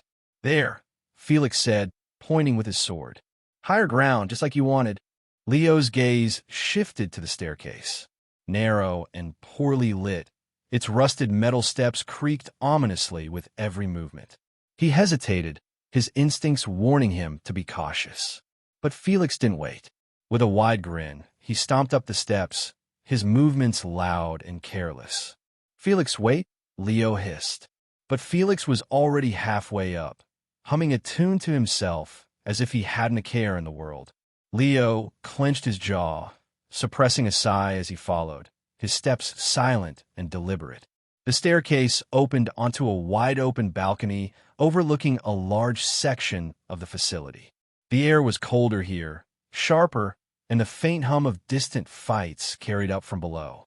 From this vantage point, Leo could see pairs moving through the corridors below. Some were locked in brutal combat, their cries echoing through the cavernous space, while others skulked in the shadows, their movements deliberate and predatory. Felix leaned over the railing, grinning like a kid in a candy store. "Look at them," he said, pointing with his sword. "Like ants scurrying around. They don't even know we're up here." Leo's gaze swept across the area, his sharp eyes noting every detail. A group stalking their prey, a lone figure hiding in the shadows, bloodstains trailing along the floor. "It's a good vantage point," Leo admitted quietly. "We can see everything from here." Felix laughed. "Told you I'd lead us somewhere good. This is perfect." But even as Felix gloated, Leo couldn't shake the unease creeping into his chest. Something about this place felt off. This balcony wasn't the highest point in the prison. The terrace loomed above them, just a few meters higher, its shadow casting an ominous pall over the area. "It's not enough," Leo muttered. Felix frowned. "What now?" Before Leo could answer, his sharp eyes caught a glint of something metallic cutting through the air. It was fast, too fast, and coming straight for them. "Move!" Leo shouted, his voice sharp and urgent, as he lunged forward and shoved Felix aside with all his strength. The blade screamed through the air, slicing the space where Felix had just been standing. It struck the metal railing with a deafening clang, the impact vibrating through the structure as sparks flew. The weapon quivered, embedded deep in the railing, its edge gleaming under the dim light. A throwing knife, deadly and precise. Leo's heart pounded as his gaze darted toward the direction it had come from, his body tense and ready. The air felt heavier now, charged with a new danger. "We're not alone," Leo whispered, his hand already tightening around the hilt of his dagger, his sharp eyes scanning the shadows for the unseen threat. Felix barely stumbled aside as the spinning blade hurtled toward him, its razor-sharp edge slicing the air where his chest had been moments ago. The blade ricocheted off the metal railing with a clang, before harmlessly falling to the floor below. The sound shattered the fragile calm of the balcony, a warning to everyone nearby of the chaos unfolding. "And there goes our cover. Great. We'll have to move again," Leo thought bitterly, his sharp gaze snapping toward the source of the attack. A faint shimmer of movement above the balcony caught his attention. The sound of rustling fabric followed, accompanied by the faint click of boots landing lightly on the metal framework above. Felix, in stark contrast, flailed and gripped his short sword like a lifeline, spinning around aimlessly. "What the hell was that?" he yelped, his voice echoing far louder than it should have as he tried to locate the enemies without any success. "There!" Leo hissed, but his warning fell on deaf ears, as Felix continued to spin around like a blind buffoon. The drunk pig dodged. A woman's voice remarked, calm and cutting, her words laced with a cruel amusement. Before Leo could react, two figures dropped from the shadows, landing onto the balcony from the terrace with eerie grace. The first was a lean man, his sharp features twisted in a smug grin. A glowing chain coiled tightly around his forearm, crackling with arcs of blue lightning that hummed ominously in the air, and beside him stood a woman with piercing red eyes, her twin knives spinning effortlessly in her hands. Leo's eyes narrowed, recognizing the dangerous precision in her movements. Each rotation of her blades promised lethal intent, and their coordinated stances made it clear to him that they were seasoned killers. The man smirked. "I'm Kale," he said, his voice smooth and deliberate. "This is my sister, Vera, and, as per tradition of the Felter clan, we are introducing ourselves before we kill our prey." Felter clan, Leo mused, trying to recall if that name meant anything to him. But just like his lost memories, even if he knew anything about the Felter clan, he could recall nothing about them at the moment, forcing him to not dwell on the topic for the moment. "Well, I'm called your father," Felix slurred, stumbling forward with a feral grin, "but you may affectionately call me Daddy as I slit your throat." Kale's grin faltered at Felix's response, as without warning, he lashed out with the glowing chain, the air sizzling as the electrified link snaked toward Felix like a living serpent. Leo's eyes widened as he watched the chain shift mid-arc, curving unnaturally toward Felix's chest. "What the hell is that?" Leo thought, his pulse quickening. The chain defied logic, its movement guided by something beyond physics, as both its unnatural turn and its lightning energy seemed something that simple science could not explain.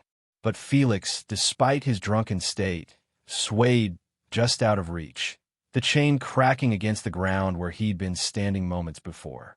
"Whoa, that's a cool move. Mind telling me the name of your technique?" Felix inquired, looking impressed by the attack, as Kale snorted in response. It's a little family skill called Thunder Serpent," Kale taunted, pulling the chain back with a snap.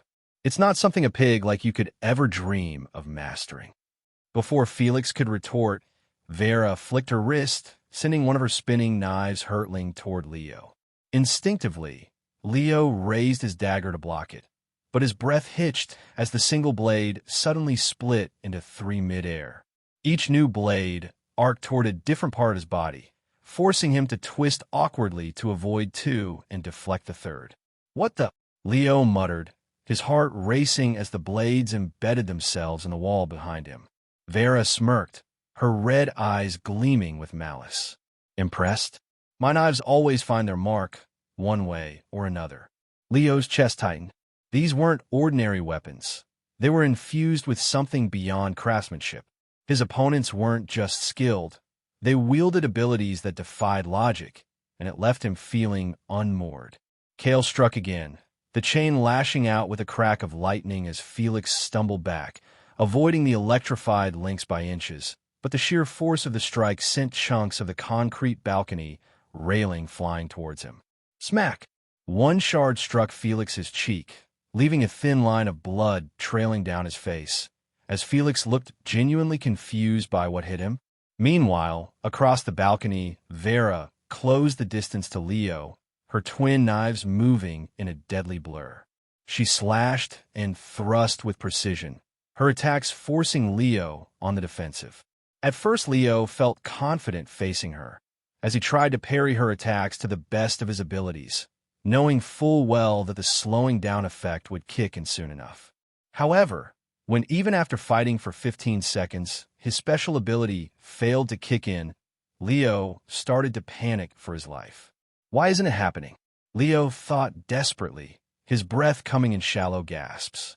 The clarity he'd felt in his first fight, the strange sensation of time slowing, was nowhere to be found this time around. His movements felt sluggish, his reactions barely enough to keep up with Vera's relentless assault. "What's the matter, boy?" Vera taunted, her voice dripping with mockery. "Losing your nerve?"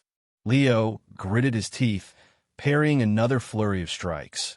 Yet each impact jarred his arms, the fatigue from his earlier fight weighing him down as he realized that he was becoming progressively slower as the fight raged on. "Fuck me. At this rate, I'll die within the next minute if nothing changes. My body has not recovered enough for me to move my limbs this fast. The strain it's putting on my body is immense," Leo thought, as he came to terms with just how bad his position was in this fight. Felix, meanwhile, ducked under another swing of Kale's chain and surged forward with drunken abandon. It was a dangerous move, for if he miscalculated his dash even slightly, the only possible outcome was certain death. However, luckily for him, his timing was perfect. Smack! Smacking the blunt end of his sword straight into Kale's ribs. Felix turned the tide of battle in his favor. Kale staggered, his grin replaced by a grimace of pain. "You'll pay for that," he spat, yanking the chain back for another attack. But Felix didn't give him the chance.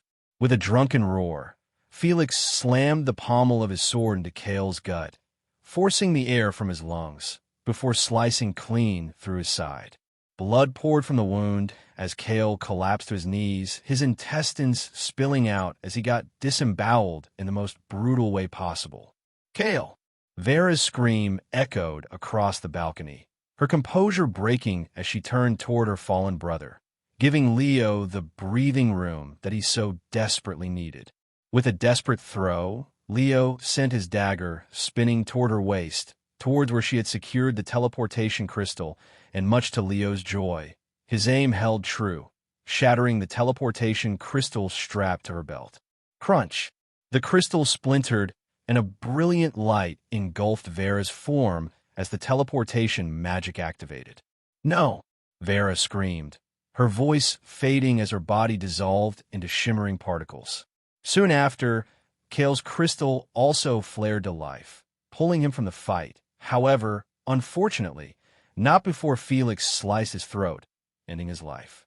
By the time he teleported out, his situation was beyond salvage, almost ensuring that he would be found dead on the other side, leaving only bloodstains and the pungent smell of his guts spilling over in the balcony. Felix grinned, wiping the blood from his blade, as looked towards the sky. "Who's your daddy now?" he screamed, alerting even more enemies to their potential location, as Leo barely suppressed his rage. Felix, in his drunken state, was as much of an asset as he was a liability, and Leo could not figure out how exactly to handle him. "Come on, Felix, we need to move," Leo urged as soon as the fight ended. He wasn't about to linger on the balcony, not after their position had been so thoroughly compromised. "Move? But we just got here," Felix grumbled, swaying slightly as he wiped the blood off his sword. His tone was equal parts annoyance and drunken disbelief. Leo didn't bother arguing. He grabbed Felix's arm and gave it a firm tug, pulling him away from the balcony and back into the dimly lit prison corridors. Felix stumbled, but eventually followed, muttering under his breath about how Leo had no appreciation for hard work and how he was always rushing into the next disaster. Once inside, the duo continued their search for the staircase to the terrace. However, this time, Leo's mind began to drift. His sharp eyes scanned the darkened hallways out of habit, but his thoughts lingered on the fight that had just ended and how he was only a few seconds away from facing certain death. Why didn't time slow down for me this time? What did I do wrong? Leo wondered, the confidence he had gained from his first fight now slipping away as he grappled with his inability to recreate the same effect. After his initial victory, he had assumed the time-slowing effect was something innate, a natural ability that would activate whenever he entered a fight. But that assumption now seemed naive, even foolish. It was more likely a skill, much like how Vera's ability to split her daggers midair was clearly a skill. However, the problem for him was that unlike Vera, Leo had no idea how to trigger his own ability. The knowledge of how to use it, like so much else about himself, remained locked away in the fragments of his missing memories, which made him hesitant of looking for any future trouble. Hey, Felix, you have special skills, right? What can you tell me about them? Leo asked, hoping to extract some crucial knowledge from his drunk partner. But expecting a coherent answer from Felix felt like asking a monkey to teach calculus. My special skill is my natural handsomeness. I'm definitely the most handsome man in this test. 100% natural DNA, no funny animal DNA mixing for superior effects. 100% human, Felix declared, grinning smugly. Leo slapped his forehead in frustration, exhaling sharply. This was exactly the level of absurdity he had expected. But as ridiculous as Felix's words sounded, there was something beneath them that piqued Leo's interest. A kernel of information he couldn't ignore. You're saying the others in this test, the ones with snake-like eyes and horns growing out of their heads, they're genetically modified humans? Leo asked, narrowing his gaze. Felix stuck out his tongue and blew a spittle-filled raspberry. Of course not. Not all of them are humans. Some are dwarves, beast-men, elves, half-bloods. But yeah, if they don't have significant body hair and they've got animal-like features, they've definitely spliced their DNA with some animal for enhancements. That piece of knowledge clicked into place in Leo's mind. It seemed that in this world, taking on animal traits through genetic enhancement wasn't just possible, it was common. Thinking back to the individuals on the transport carriage, he now recognized just how prevalent these modifications were. You know, Felix continued, swaying slightly, I can still respect the ones who do it to improve as warriors. Like eagle eyes for long-range vision as an archer, or cat eyes for night vision. That's smart. Felix's expression darkened, and his voice dropped into a grumble. But what I can't respect are the men who modify their dicks with pig dicks just to screw women better. Leo blinked, completely caught off guard. What? One girl I like got screwed by one of those dirty bastards with a pig dick, Felix went on, his tone growing bitter. Of course, she was never going to be satisfied with me after that. Mine's a full 2.5 inches, but it's not genetically enhanced like his. Leo felt his face darken, horrified by the sheer depravity Felix was insinuating.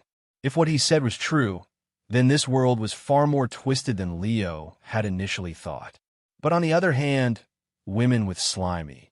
Stop, Leo shouted, cutting Felix off before he could finish. Please, just stop. Felix looked offended. What? Don't tell me you've never fantasized about doing the horizontal monster mash with one of those enhanced kitties. I mean, oh la la la.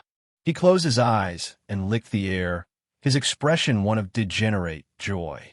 Leo's stomach churned, and he turned away, swallowing back a wave of nausea. I will probably never forget the face he made today, he thought grimly. This is going to haunt me for the rest of my life. Thankfully for him, however, by this point the duo had walked enough to find yet another staircase that seemed to be leading towards the terrace, putting an end to their absurd conversation. As Leo stepped onto the prison terrace, his gaze instinctively lifted to the night sky, and what he saw froze him in place. 7 moons. They hung like silent sentinels in the vast, dark expanse above, their pale light barely piercing the oppressive shadows of the night.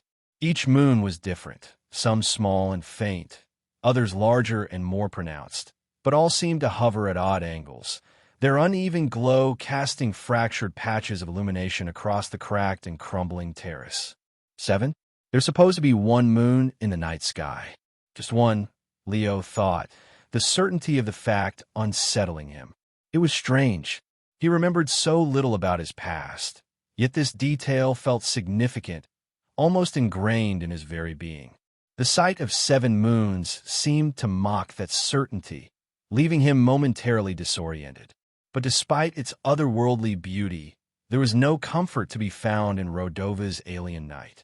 The darkness was cold, heavy, and oppressive, pressing down on him like an invisible weight. Leo's gaze lingered upward for only a fleeting moment before he pulled his focus back to the terrace. Whatever awe he had felt was quickly replaced by unease as he surveyed the barren expanse around him. The terrace stretched wide and empty, offering an unobstructed view of the surrounding prison grounds. It was an excellent spot for spotting potential threats, but a terrible place to avoid them. Great for seeing trouble coming. Terrible for avoiding it, Leo thought grimly, his sharp eyes scanning for any sign of danger. There wasn't a single pillar or large concrete block to provide cover. No shadows to conceal them if someone approached. The space was completely exposed, a predator's perch, not a refuge. His grip on his dagger tightened as his unease deepened. After the near-death experience in his last fight, Leo's confidence had waned. The fragility of his abilities had been laid bare, and the realization left him hesitant to engage in any more battles tonight. No more fights, Leo resolved silently. Not unless there's no other choice.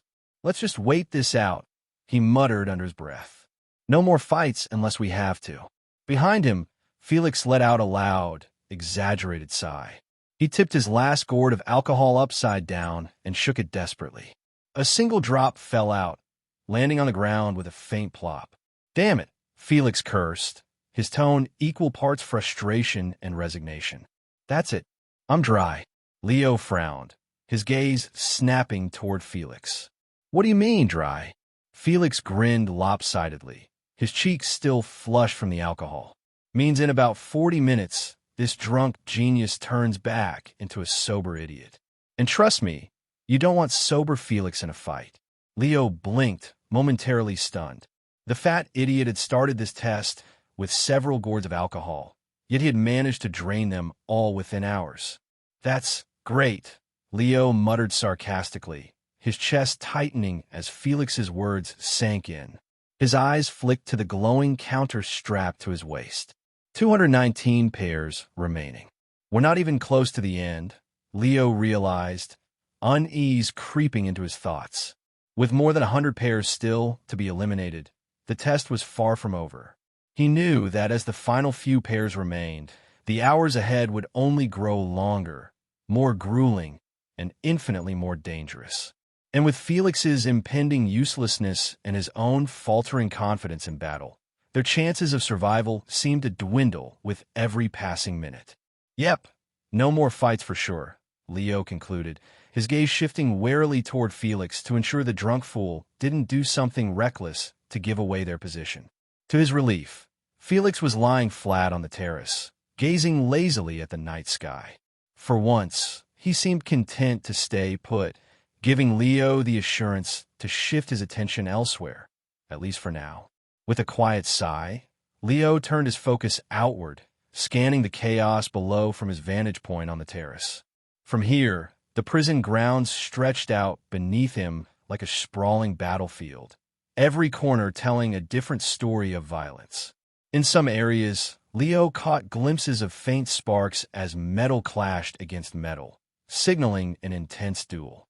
Elsewhere, he heard guttural grunts and the sickening thud of bodies slamming into walls, revealing the brutal nature of hand-to-hand combat. He absorbed it all, his grip tightening around the test counter strapped to his waist. Kill, kill. Eliminate each other faster, he thought, his fingers pressing into the counter surface as though sheer willpower could make the numbers drop more quickly.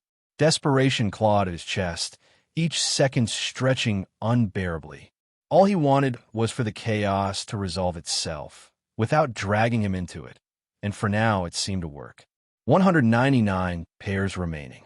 A few minutes later, the remaining pairs dropped down to 199, officially ushering the qualification round to its final few fights. Just a couple more hours, and we will be done, Leo thought, as he prayed for the remaining time to pass as quickly as possible. Half an hour later, time crept forward, the counter slowly ticking down as the number of remaining pairs fell from 199 to 175. Leo sat near the edge of the terrace, his sharp eyes scanning the horizon while his mind wrestled with the growing tension. Each drop in the counter number felt like a small victory, especially with the pace of eliminations having noticeably picked up in the last half hour. 24 pairs in 30 minutes, Leo muttered to himself. That's not bad at all. Behind him, Felix groaned, rubbing his temples as he rolled back and forth on the concrete floor. The swagger and reckless confidence he'd exuded while being drunk had completely evaporated by now, and was replaced by the familiar nervous energy Leo had come to expect from him. Ugh, my head's killing me, Felix grumbled. Why did I drink so much? Leo glanced over his shoulder, raising an eyebrow. Maybe because you thought being a drunken maniac was better than being your usual cowardly self? Felix shot him a weak glare. Cowardly? That's harsh, man. I'm not cowardly. I'm cautious. Sure, Leo replied dryly, turning his attention back to the horizon. A sober Felix was of absolutely no use in battle, and Leo knew it. For the next hour or two, if trouble came their way, it would be up to him alone to handle it. Hey, Leo, Felix started, his voice tinged with guilt. What do you want me to do, man? I can help keep watch, too. Where should I look? Leo sighed, gesturing toward the staircase they'd used to reach the terrace.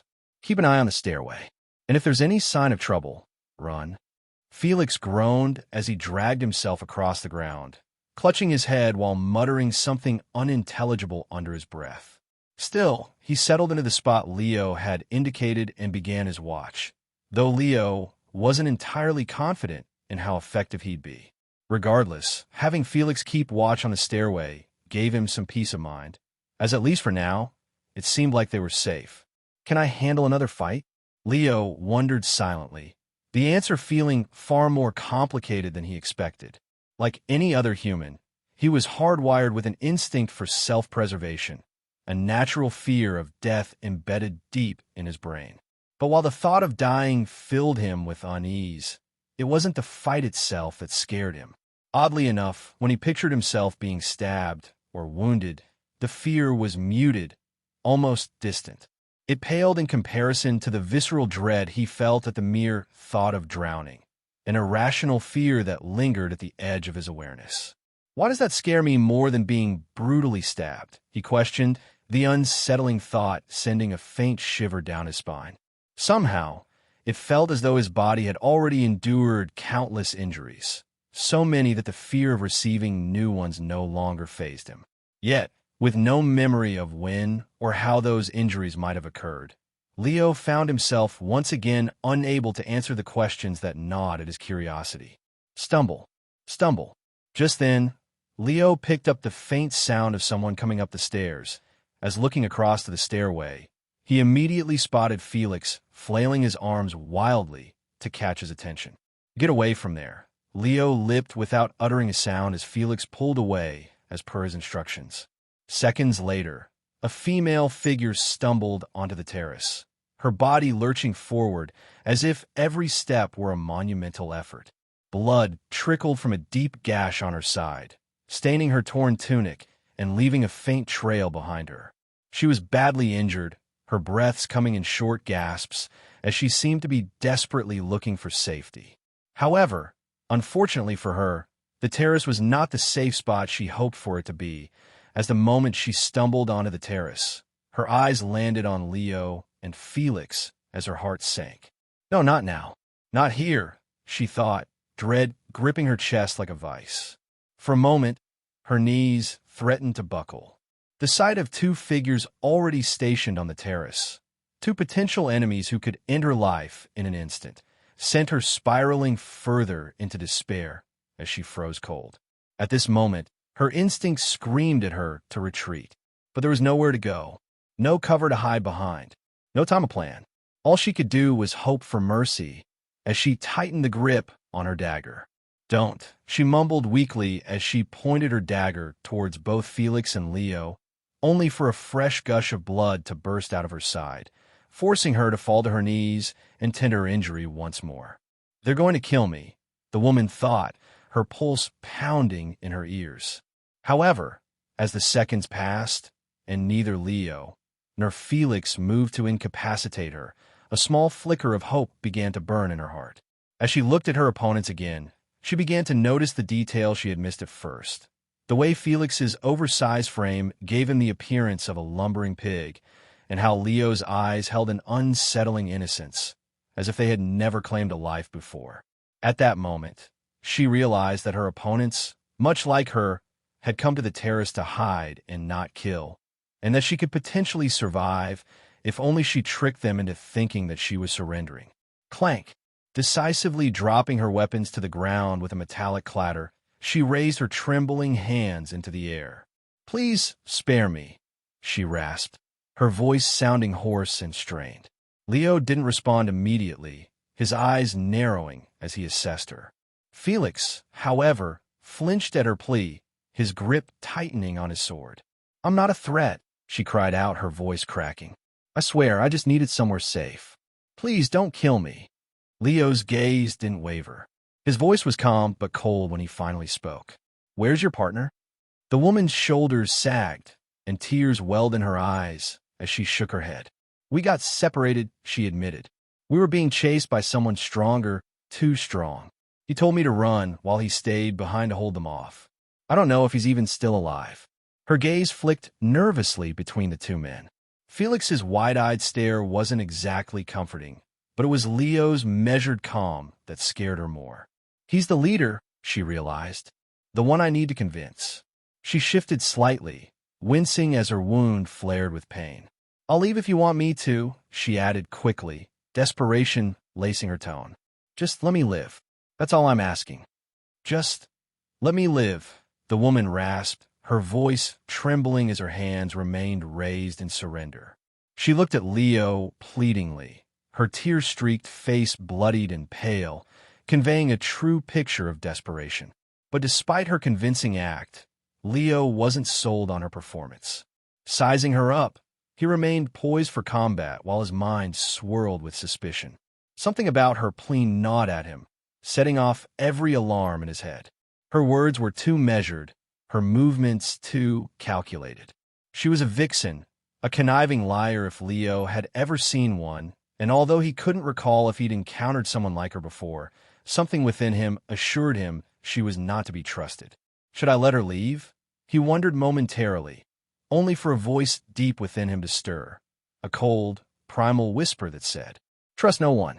It wasn't the first time this voice had surfaced during the test, and over time, Leo had learned one thing about it. The voice was never wrong. He tightened his grip on his dagger, his body growing even more tense. If she was desperate, then she was dangerous, for desperation often made people lie, cheat, and kill without hesitation. "If you want to live," Leo finally said, his tone steady and devoid of emotion, "slowly take out your teleportation crystal and crush it. You'll be teleported out of the competition alive." The woman blinked, her breath hitching as though she hadn't expected this response. It was a clever offer. If she truly didn't have her partner by her side and only wanted to leave the prison terrace alive, crushing the teleportation crystal was the fastest and simplest way out. However, the reluctance on her face to do so gave Leo all the assurance he needed to confirm that leaving the test wasn't her true intention. She was likely hoping to find her partner after escaping, planning to regroup and return stronger. She had no intention of abandoning the entrance test just yet. Leo observed her body language carefully, noting how her shoulders sagged and her body slumped at his offer, as though the weight of his demand had drained her remaining strength. However, instead of protesting, she cunningly agreed, acting as though his proposal made absolute sense. Okay," she said softly, nodding as she moved her trembling hand toward her tunic pocket. Even though it appeared she was ready to comply, Leo didn't relax. His sharp eyes stayed locked on her every move, watching the deliberate slowness of her hand like a hawk. It was at this moment that he caught the faint flicker in her eyes, a flicker that betrayed her true intentions. She's stalling. The realization struck him like a vice. His knuckles whitened around the hilt of his dagger as his instincts screamed louder. Her hesitation, her subtle glances, these weren't the actions of someone defeated. She was calculating, looking for an opening. Eventually, she drew out the teleportation crystal and held it up as though ready to follow his instructions. But just as her fingers seemed to tighten around it, a soft smile played on her lips, and she mouthed the words "dark fog." In an instant, darkness exploded around her, a swirling fog that engulfed the terrace within seconds. The air grew dense, thick shadows coiling around her like living tendrils and blotting out all sight. Leo staggered back, his dagger raised high and his heart pounding. "Felix," he barked, his voice cutting through the unnatural haze. "Stay alert. What the hell is this?" Felix responded, his panicked voice echoing from a distance, his tone laced with fear. He stumbled backward, the fog closing in, choking his vision as it grew denser. The woman's lips curled into a smirk as she moved soundlessly through the fog. Her pulse thundered in her ears, her breaths shallow and ragged. She had one chance left, one desperate move to turn the tide in her favor. "I only have enough mana for one skill, this dark fog. I have to make it count," she thought as she tightened her grip on her blade. "The fat one. He's the weak link. Take him out, and the other one crumbles." Her body burned with pain, her wounds screaming with every step she took, but she continued to push forward, driving herself onward with sheer willpower. With a burst of speed, she dashed toward Felix, her blade poised for a final, desperate strike. But before she could reach him, a sharp, searing pain shot through her back. Her eyes widened in shock as her body went rigid. Thud! She collapsed, paralyzed from the waist down, as she felt the sharp sensation of a dagger embedded firmly in her spine. But how? Just how did he hit me through the fog?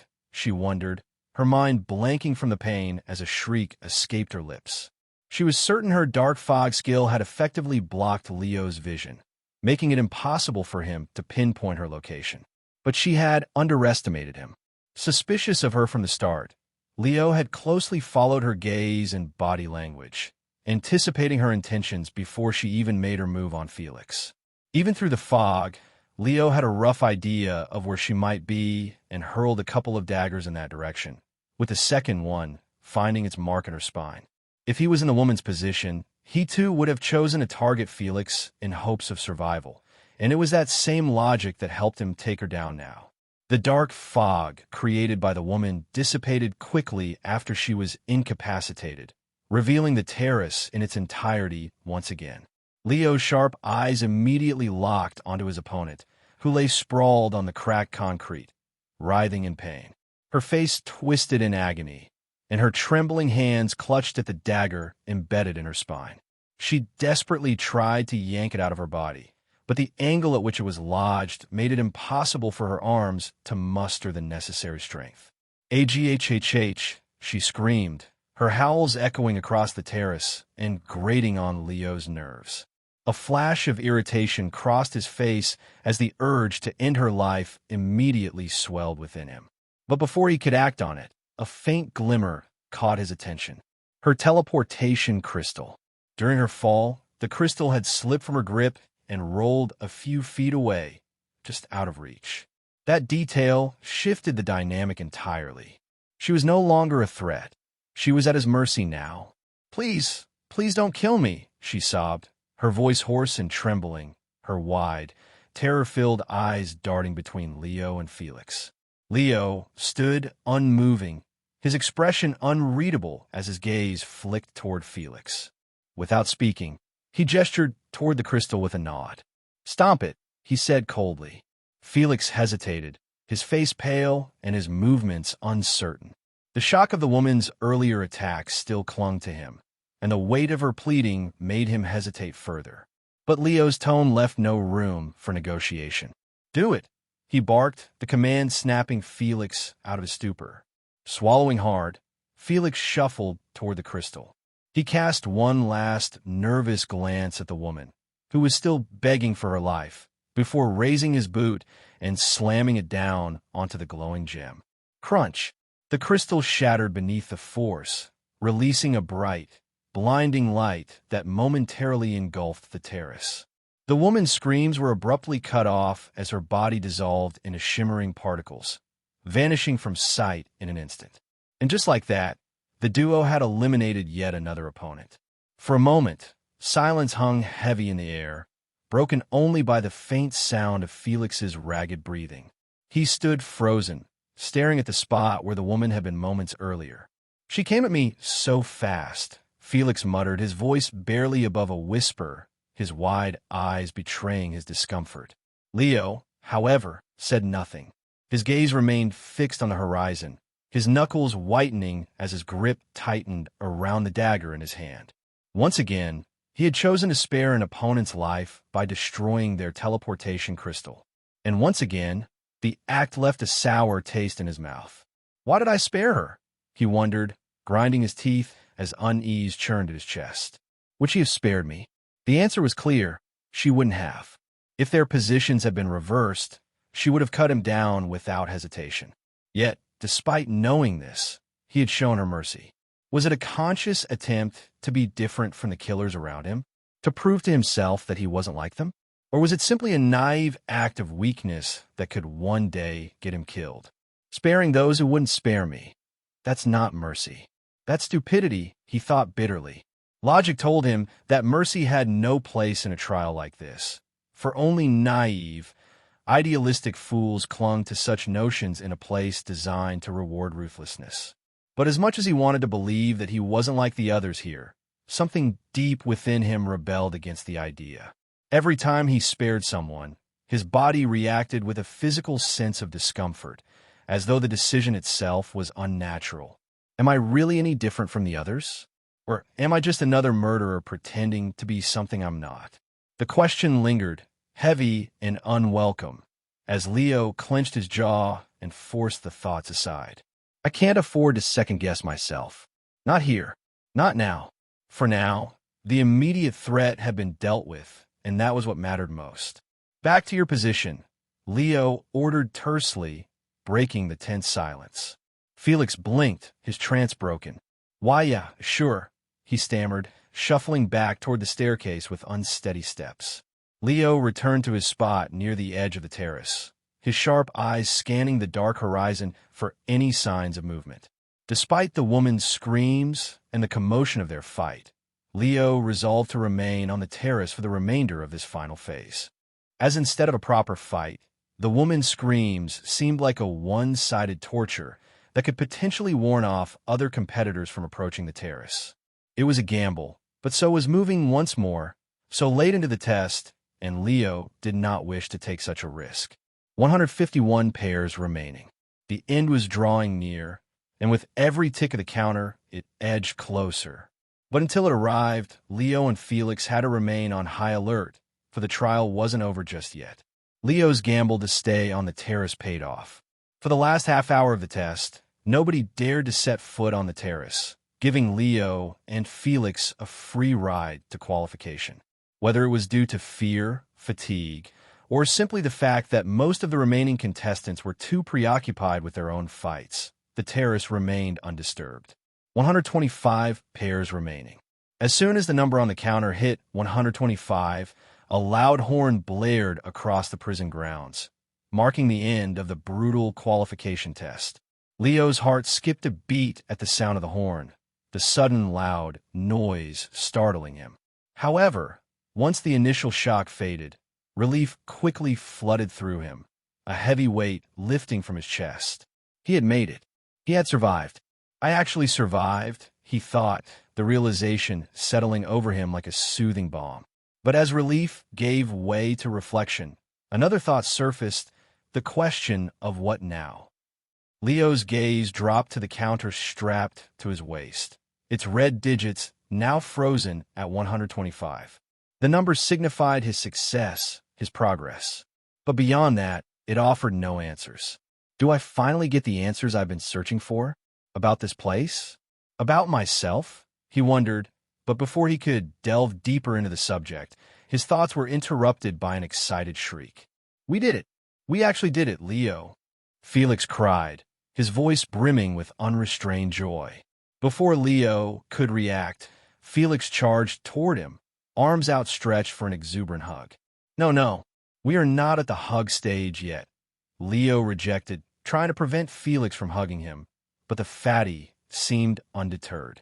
He kept charging towards Leo despite Leo's protest, only for the teleportation crystal to flare into life at the last second, teleporting both of them out of the prison terrace in an instant. When the glow of the teleportation crystal subsided, Leo found himself standing in a strange, sterile room, with Felix being beside him a few feet away. The confusion arising from sudden teleportation seemed to have stopped him from following through on the hug plan. As he folded his arms and studied the new surroundings, he found himself in cautiously. The new space was enormous, a vast sea of white tiles, each marked with a single black circle in its center. As Felix scanned the room, he managed to count 125 tiles in total, each one housing a pair of contestants, all of whom seemed equally as confused as him at the sudden teleportation. "What the hell is this place?" Felix muttered while rubbing his temples. "Why is everyone just standing around? What's going on?" Leo didn't answer immediately, his focus fixed on their surroundings. The room was unnervingly empty, no visible exits, no obvious indicators of what was to come. Just the stark whiteness and the oppressive weight of uncertainty. "Leo," Felix pressed, his voice louder this time, tinged with worry. "What are we supposed to do now?" he asked again, but before Leo could respond, a sharp click echoed from above, followed by a mechanical hiss. Leo snapped his head upward just in time to see transparent glass sheets descending from the ceiling. The sound was haunting, a low, rhythmic thud-thud-thud as each sheet slid into place with precise, unnerving efficiency. Click, clunk. The glass panels locked into the ground, forming perfectly sealed cubes around each pair, isolating them from one another. The faint reverberations of the glass settling traveled through the floor, sending a chill up Leo's spine. "What the?" Felix yelped, his hands pressing against the glass wall now, enclosing them. He tapped on it nervously, his voice rising in panic. "Leo, what is this? Why are we in a damn box?" Leo remained silent, his jaw tightening as he observed the grid of glass cells around them. The faint reflections of the other contestants' confused faces mirrored their own unease. "BZZ." At that moment, a sudden burst of static cut through the tension, followed by a voice booming from hidden speakers. "Congratulations to all contestants for making it this far," the deep, authoritative tone announced, silencing the room. The voice was unmistakable. It was Major Silverpage. The first stage was designed to assess how you function as a team, whether you could protect a weak target or collaborate with a strong ally. But teamwork will only take you so far. The Major's words carried a chilling weight, his tone both measured and merciless. The second stage will determine if you have what it takes to become an assassin. Leo's stomach clenched as the words hung in the air, a sense of dread creeping over him. He had thought that the entrance test was already over, but apparently it was not. The Academy accepts only 125 individuals each calendar year, the Major continued. And we're not about to break that tradition now. Out of the 125 pairs standing before me, only one candidate from each pair will be permitted to enroll. The other 125 must lose their lives. A collective gasp rippled through the room, muffled by the glass walls, while Felix stumbled back from the pain, his face pale as a sheet. "This can't be happening," Felix muttered, his voice cracking. "They're not serious, are they?" Leo said nothing, his attention fixed on the Major's voice as it continued. "This is a fight to the death," the Major declared, his tone cold and unyielding. "You have 25 minutes. Fail to win, and both candidates in a pair will be disqualified. Win, and you will earn a chance to become one of the universe's finest assassins." Static crackled once again as the Major's voice disappeared, leaving only the oppressive silence of the room behind. Felix turned to Leo, his hands trembling. "Leo, what do we do?" he asked, his voice barely above a whisper. But Leo didn't answer. His sharp gaze remained locked on the dagger in his hand, his mind already racing through the grim reality they faced.